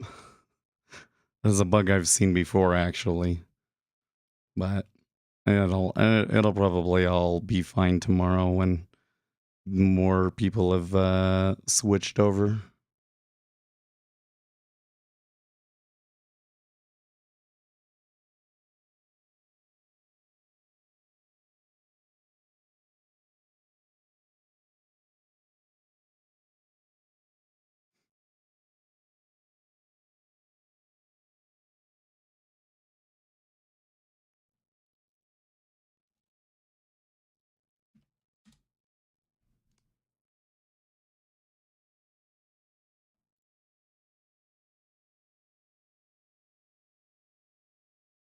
Which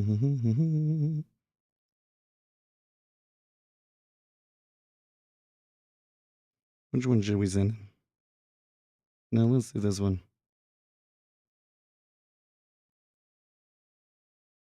Let's send him this one.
What do I call it?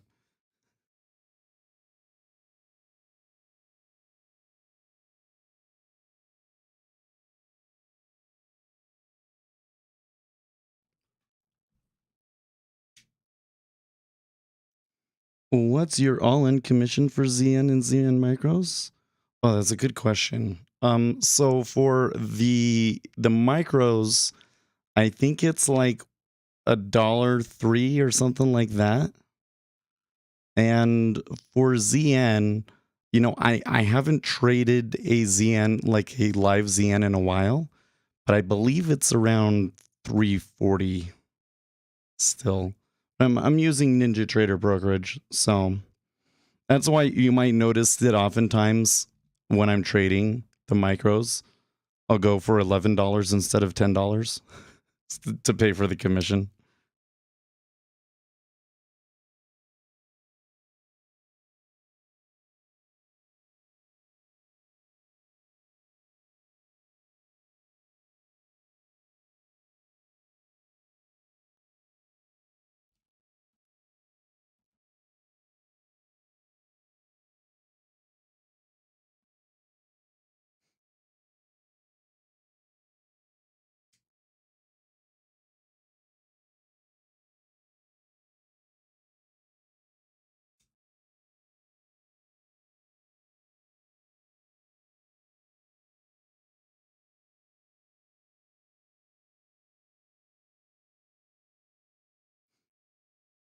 Cool.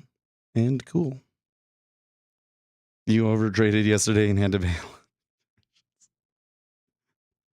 Why is it? You know what's so funny? Because yesterday I didn't trade at all. And then, I didn't make a TikTok. I couldn't really make a talking head TikTok because of my voice. Even today, I feel like it's still a little bit, So I just made one that was just like text. And it was, hey, you don't have to trade every day. Like, over trading is the most common mistake, right? It really is. And you'll find, or I've always found, at least for me, that it's always the days that I overtrade are always the days where I'm doing the worst. You know, that's why I've so much gotten to the point where it's like 3 or 4 losers, unless there's really something going on that I really think is, going to provide more opportunity. But if it's like it's already been the big news event and I've lost 3, then it's like just stop, because it's when I keep going after that things usually go really bad.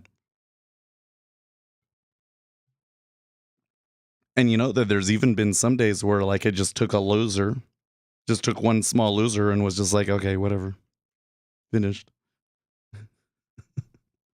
So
hmm.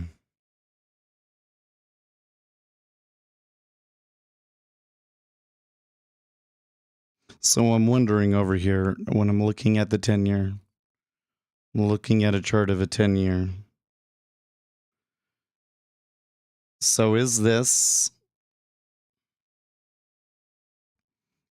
really just um not really going anywhere, not really doing anything, and then market moves up on Powell comment, liquidity hole, then come back into it? Or is there a larger meta order that's been going along the whole time?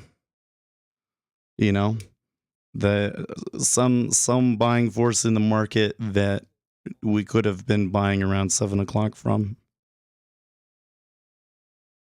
Because I did take a trade at, oh, actually, no, where I bought was somewhere over here, I think. Yeah, I think I caught this right here. So that's really interesting. I wonder what's going on there.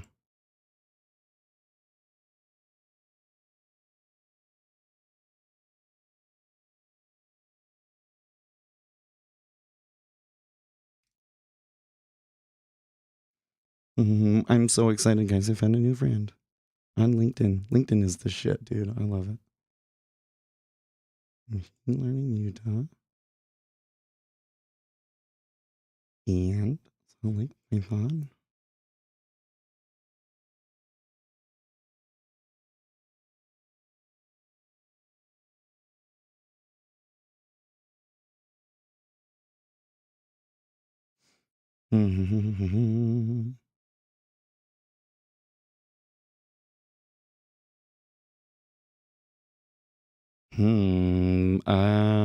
I don't know, guys. There's a lot of shuffling around there, and that's a really big order there at 15. If I were to catch some reloading here, it might be too late. So now you got to chase it up 2 ticks. That's never good. But that kind of looks like something that could run just based on what we're seeing on the book. Although, can they really go that far? Let's come back over here to the volume profile. Well, they're well above yesterday's highs. Day's highs before that, they were at 15.5. Okay. So that might be why there's some big orders up there. 'Cause it may just be like liquidity left over from before, or somebody leaving liquidity at a key target. I don't know if the thing that's kind of making me feel like, oh yeah, maybe something's going on is number one. Notice how it's all 900s over here, but we got a bunch of 1000s over here.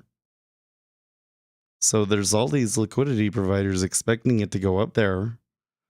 Although that might make it a little bit harder for them to move up than to move down, right? That's why I was like, well, 2 ticks, I'm not going to chase it 2 ticks because that's going to fall back into the hole. But then also, I was just seeing a lot of changes. Seeing the queues change a lot.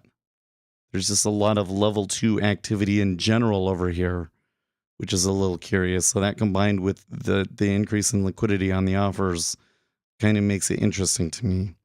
Maybe on a pullback, I don't know, 10. 10's probably not terrible. Hmm.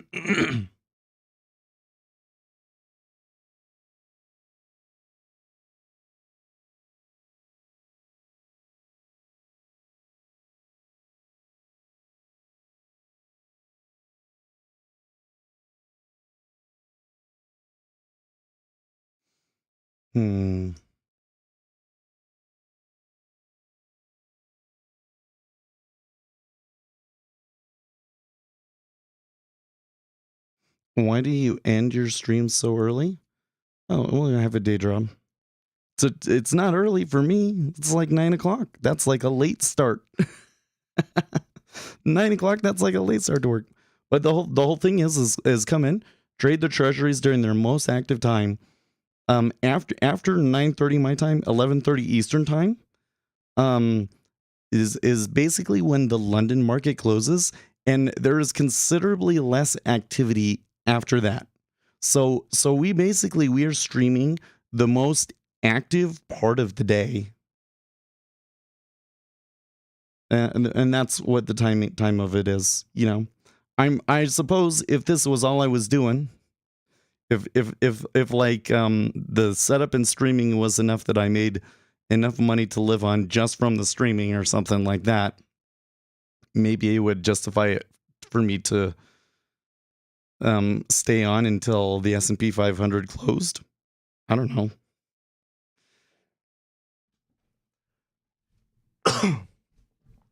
Probably not. That's probably a lot of time that would be better spent doing YouTube videos, but that's why. But I still do a day job, right? I think everybody has this idea of I'm going to trade for a living, right? But what I've realized is that if you want to trade for a living, probably you want to get into a really prestigious school and do finance, learn market microstructure at like the University of Chicago or something like that, and go and work for a Goldman or a JP Morgan or somebody like that. And that's the way to trade for a living. Retail trader for a living, it's not like it never happens, but it's like 1 in 100 chance. It's like 1 in 100 chance of happening for you. And even if you get it to work for you, there's still going to be difficult times, right? Because you're probably not. It's unrealistic to expect that you will make money every month or that you'll make money every year, right? So that's a pretty big nest egg you got to be sitting on to really be making a living at it, right?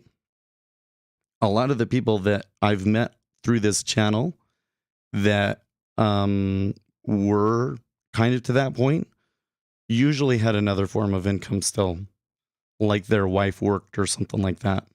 So, but otherwise, I would recommend you have a day job, right? Have something that's just really flexible so that you can trade until 9:30 and then do a regular day job, right? And that's how I do it.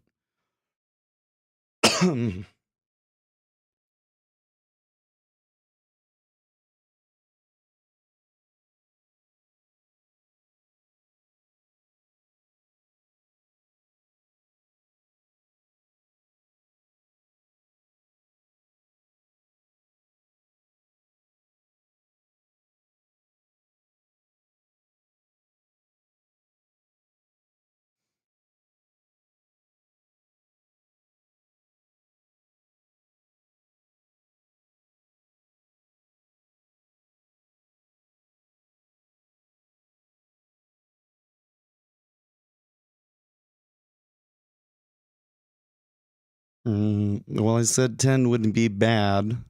They have moved a little bit further down, though. 08.5 looks like the spot. So if I could get a fill at 08, that would be awesome, but I doubt that's going to happen. The liquidity below 10 is a little bit lighter, right?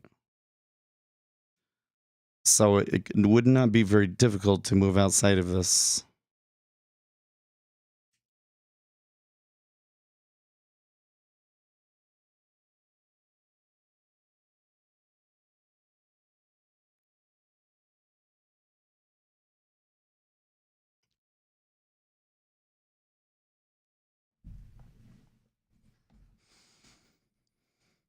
I don't know. I was just thinking about what you said, though, Reggie. Is what you're a common scenario, right? Like most people that are retail trading, usually they took a turn somewhere that they it's not like they took a bad turn or they did something wrong or anything, but it's usually like, well, if I knew what I knew now, I probably would have done things differently, right? If I knew what I knew now, because I tell you what, when I was in high school, I wanted to program, and I never really just got seriously into it till I got a calculator. And I was like, oh, I really want to learn how to program, but I don't know how to get into it seriously. I've become a computer science guy. And the reality is that I probably could have learned all of that stuff online myself. I was interested enough in it that I probably could have gone through that. And I probably would have learned the basic stuff through other industries. And it probably would have been better for what I was interested in, at least, to have done, math, do a math and statistics major or quantitative finance and gone into one of those fields, right?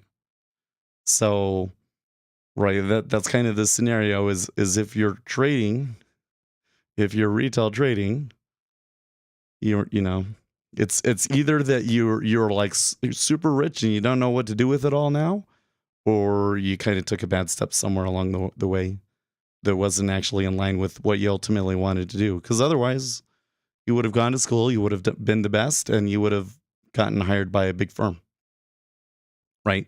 But I'm sure that there's plenty of people that wanted to get into there at Wall Street and didn't quite make it. There are probably plenty of those too. Wish my voice was a little more consistent today, but that's okay.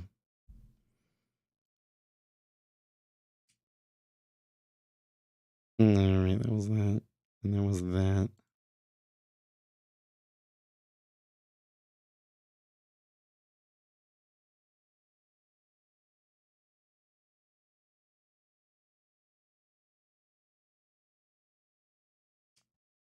And this guy I was talking to was saying that there are local meetup groups that are pretty active. So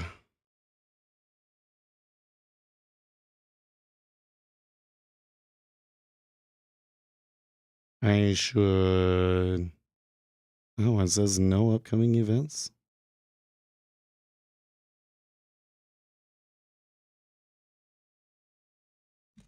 I like the flexibility of my day job supplemented with the flexibility of trading. Yeah.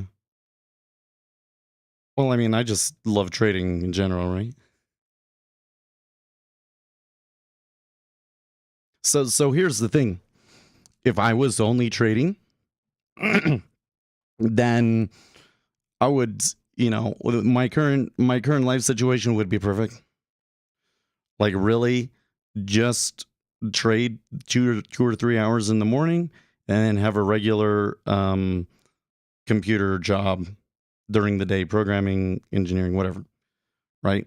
And I can go further in engineering. I'm starting to get to the point where I have some experience that is actually quite valuable if I can find the right place, right? But I would very much love to not have the day job.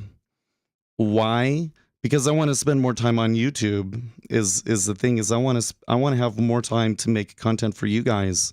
Like, it pains me when I'm only making a video every other week. The videos that I made about like the efficient market hypothesis and stylized behavior of markets and stuff, like it really, it pains me that it took that long to make them. That those are videos that could have come out months and months earlier. If I was doing YouTube full time, I could probably make a video every day. You know, you're gonna teach us to set up algo trading? Yeah, well, I have videos about that, Reggie. So I have a video teaching you the basics of NinjaTrader programming, and I have a series of videos walking you through the process of how you actually develop a strategy and test it and so forth. Now, unfortunately, if you really want to get serious, you probably need more than that. And I think the unfortunate reality is that technical analysis indicators and indicator soup, as we use it in retail trading, is not really very effective. Now, utilizing things like order flow in the book and a machine learning algorithm, we might be able to pull something out of that. We'll see. We'll see. But that's a little bit more complicated. Some of that is stuff that I haven't figured out yet, right? Hopefully we'll have more videos about that in the future. I would like to make more videos about some of the things, you know, I guess a lot of it are insights that I will share from time to time here on the stream about current happenings, things that the Federal Reserve said, economics in general, you know. There's something about the economy going on every day. So I could make videos every day, and I could make videos that are relevant to traders, for that small niche audience. But I could also make videos that are relevant to the regular person that just wants to know what's going on, you know? So I really want to continue building up the channel to the point where I can live off of that as my second job, because I really want to make more YouTube content. And I feel like the YouTube content has gotten really good quality, at least. Like the video and the audio and everything on it is great. I do kind of want to buy a new microphone so that I can move my arms more freely instead of having to worry about the microphone being right in front of my face when I'm doing those videos. So like some sort of shotgun boom microphone. I think I should get one of those. But otherwise, the quality of it is really, really great. And I think that the scripts are okay. But if I was to the point where I was making, a living from it, if I can get to the point where I'm making a living from it, then I could also be to the point where I could hire a video editor, and I could probably make much more engaging videos too. Because I think that's one of my bigger problems is just me talking, and it's often me talking about really complicated things. So it's hard to keep that engagement. Although we did really good on some of the more recent videos, especially the one about gamma and so forth, right? So, and it's funny, I was like, okay, those are all the videos. Now let's come up with a new list of videos. And now I have a new list of videos that's like more videos than I have time to do, you know? So I should have been putting out a video on Monday, but, because I lost my voice and everything. That didn't happen.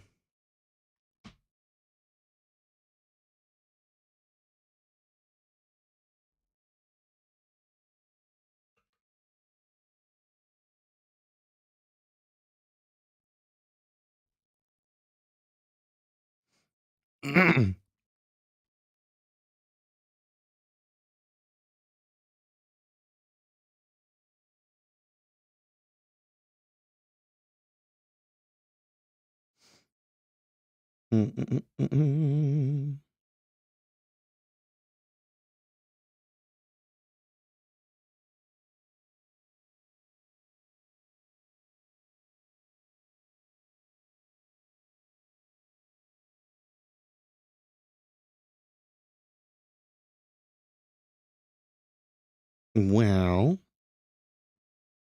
where was it earlier? I was like, if you could get a fill at 08, kind of looks like it was questionable if you would have. But we got about 10, 20 minutes left.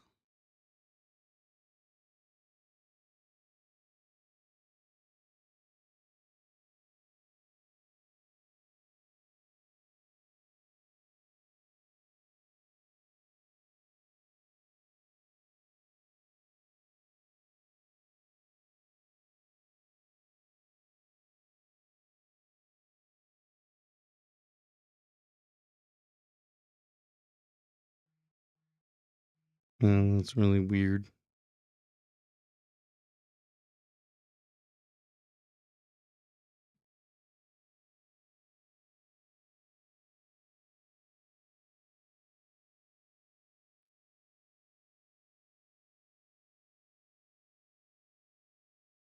Hmm. Meetup is like I'm trying to search for events on Meetup, and it's not like showing me any events.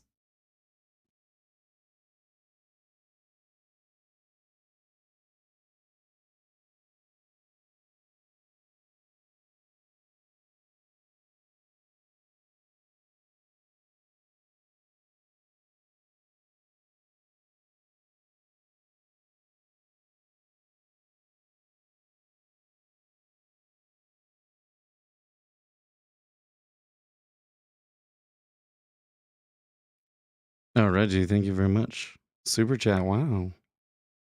I appreciate it, man. Well, I hope. I mean, the thing that matters the most to me in the end, I mean, obviously, I do want to make a living from the channel at some point, but the most important thing to me is that those of you guys that are truly dedicated and interested in finance and in trading futures are able to find the information that you need to be able to at least stand a chance at being successful, right? Because I think that by and large, most of what you learn out there about trading is just nonsense and really more harmful than anything. And I think that, you know, uh, there's a couple of little market insights that really tell you like the reality of the situation, especially the market being very statistically efficient but not informationally efficient. That can really set you on a more realistic path towards meeting your goal. So that you found my content useful, that's what matters, man. I appreciate it.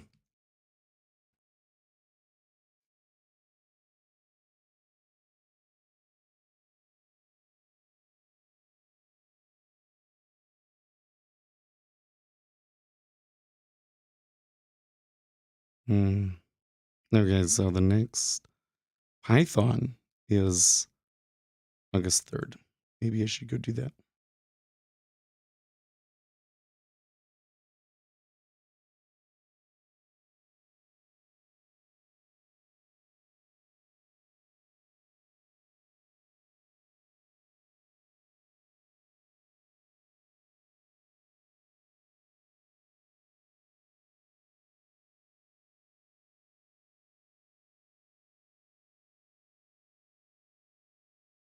Oh, it is an in-person event.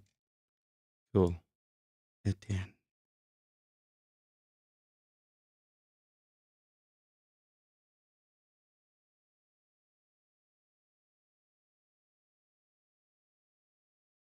No, thanks. I don't need Disney Plus. That's funny.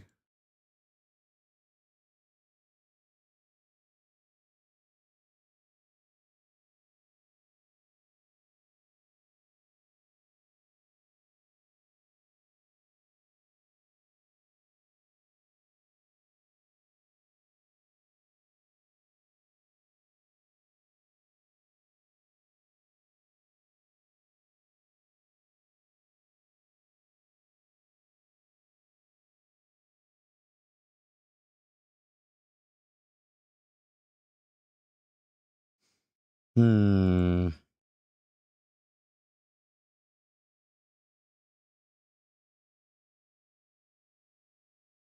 Oh, these guys have a Discord now? That's cool. I should come just check in here. Let's see.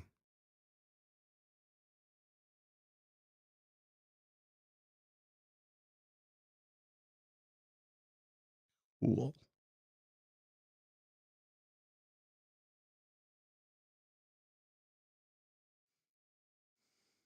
I wonder if any of these other ones do.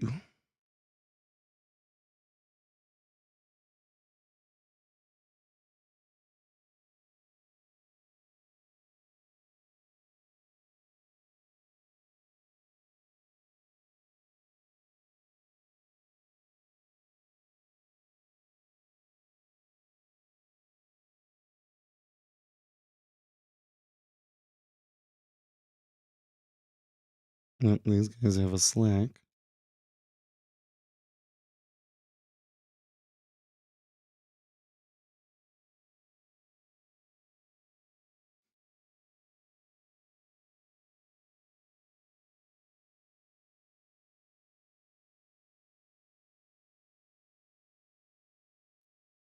Hmm. Haven't used Slack in a while though.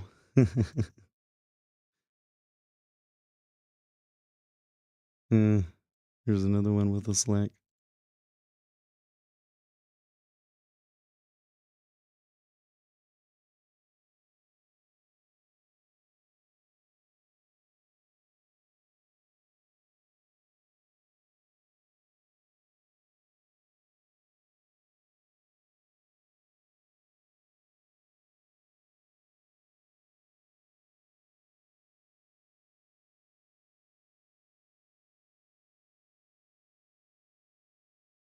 Oh, look, there's a Slack.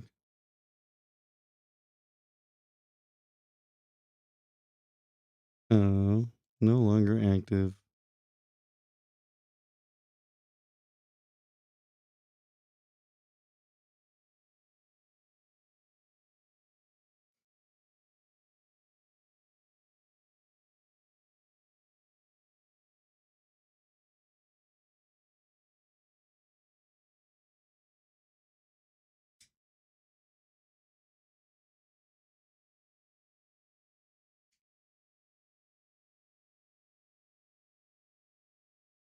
Hmm.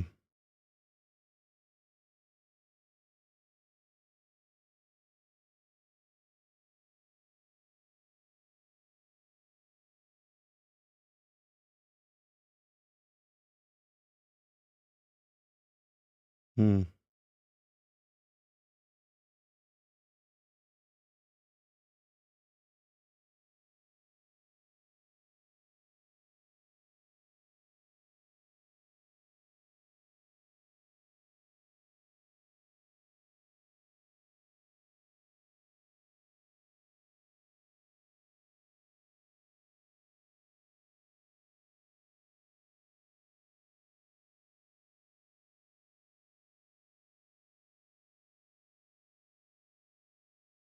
Hmm.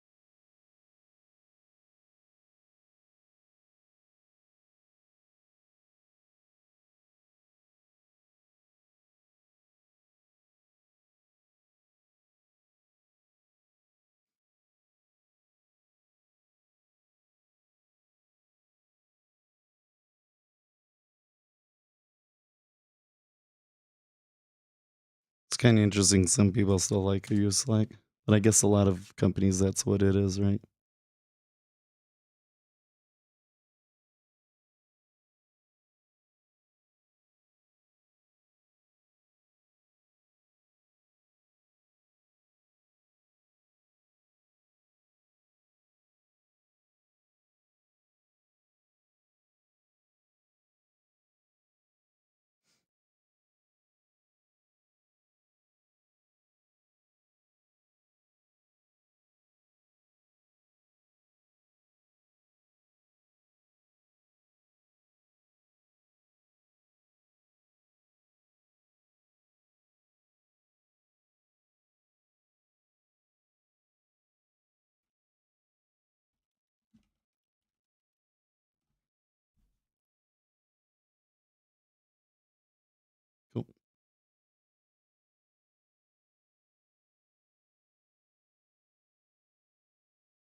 Let's check over here on Twitter. Chairman Jay Powell on the inflation fight. The process is highly likely to involve some pain, but the worst pain would be in failing to address this high inflation and allowing it to become persistent. Yeah.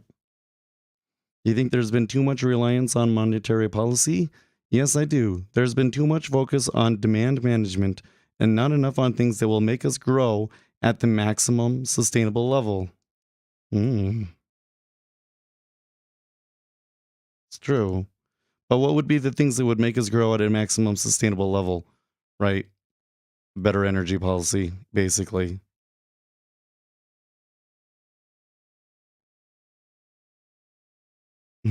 Asked over whether central banks now have a better appreciation of price setting dynamics given what happened with inflation last year.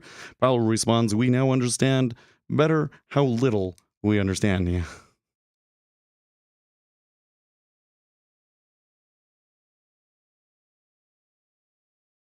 Well, it's interesting how um the price action developed. They seem to be chilling up here pretty well. I don't know if we're going to have much. Well, usually we do get move going until like the 9:30 close, but I don't know what it's going to be. So we'll see what happens. But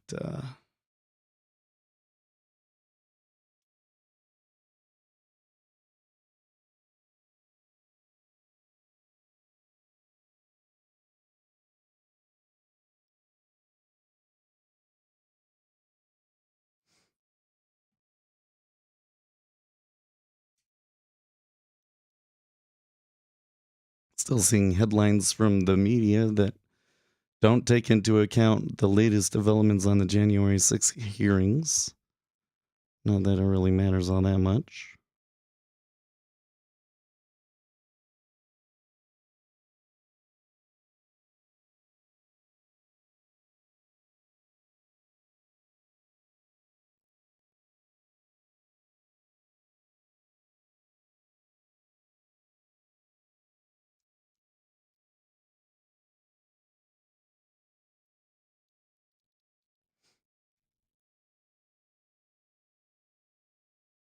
Hmm.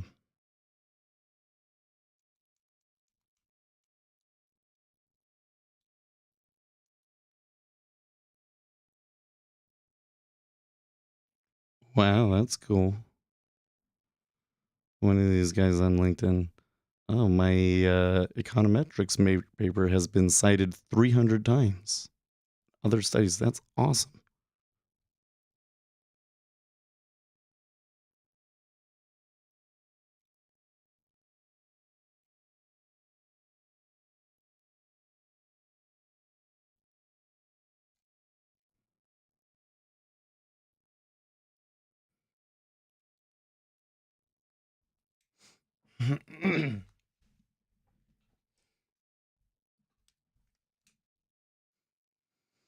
No, it's still got a few minutes. I know. I'm sorry, I was a little quiet today. That's okay.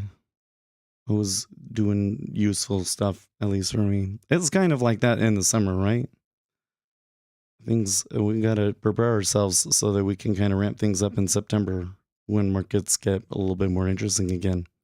Of course, they could still continue to be interesting, right? Like the next set of economic reports with jobs and inflation could still lead to a lot of volatility. It's going to be within summer trading liquidity, which kind of sucks.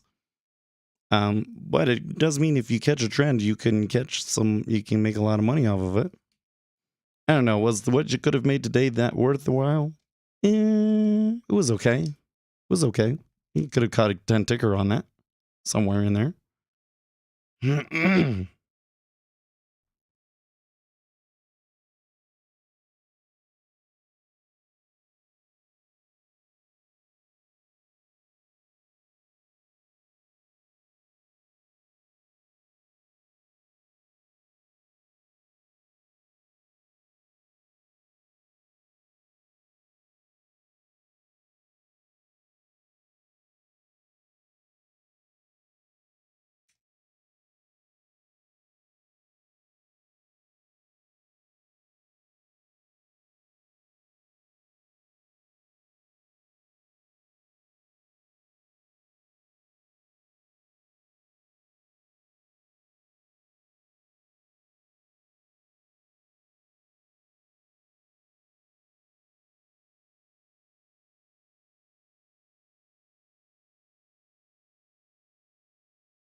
Hmm.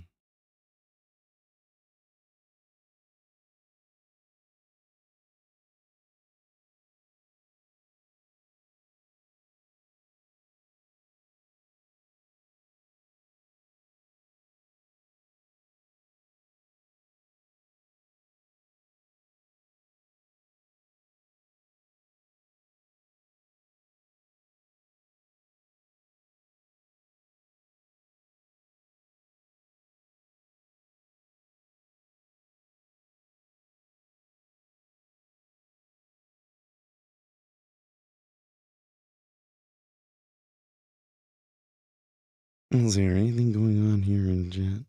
Big offers. Oh, I didn't see your message there, Octavius. Well, there was that. You must have been pointing out that really huge one. Alligator doesn't say that it was too much untested. It will be tested whatever size is displayed. It seems that now that I've deleted all of the spam, that Discord is going a lot better now. There we go. Yeah. And let's see here. How much has it deleted?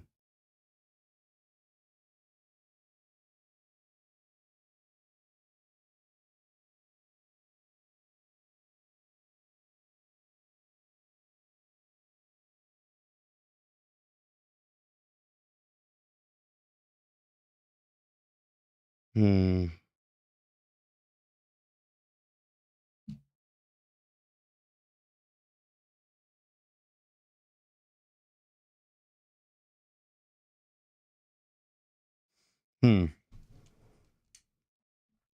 All right, guys. Well, I don't think I have anything else to share. Let's just look real quick. We've got a couple of things tomorrow, right? Not just the non-farms. Let me double check here. Well, tomorrow is the end of month rebalancing. That's going to be important. Oh, personal income, personal spending, and Chicago PMI. Yeah, tomorrow could be a busy day for us. So let's prepare ourselves for that, right? Because all of those releases at 6:30 could have a strong impact on the market. Then you can have Chicago PMI at 7:45, which can have a strong impact on the market. And then you're going to have the quarter end rebalancing, which is just going to be all sorts of messes everywhere. So, got that tomorrow. In the meantime, stay profitable, friends, or at least don't blow it all.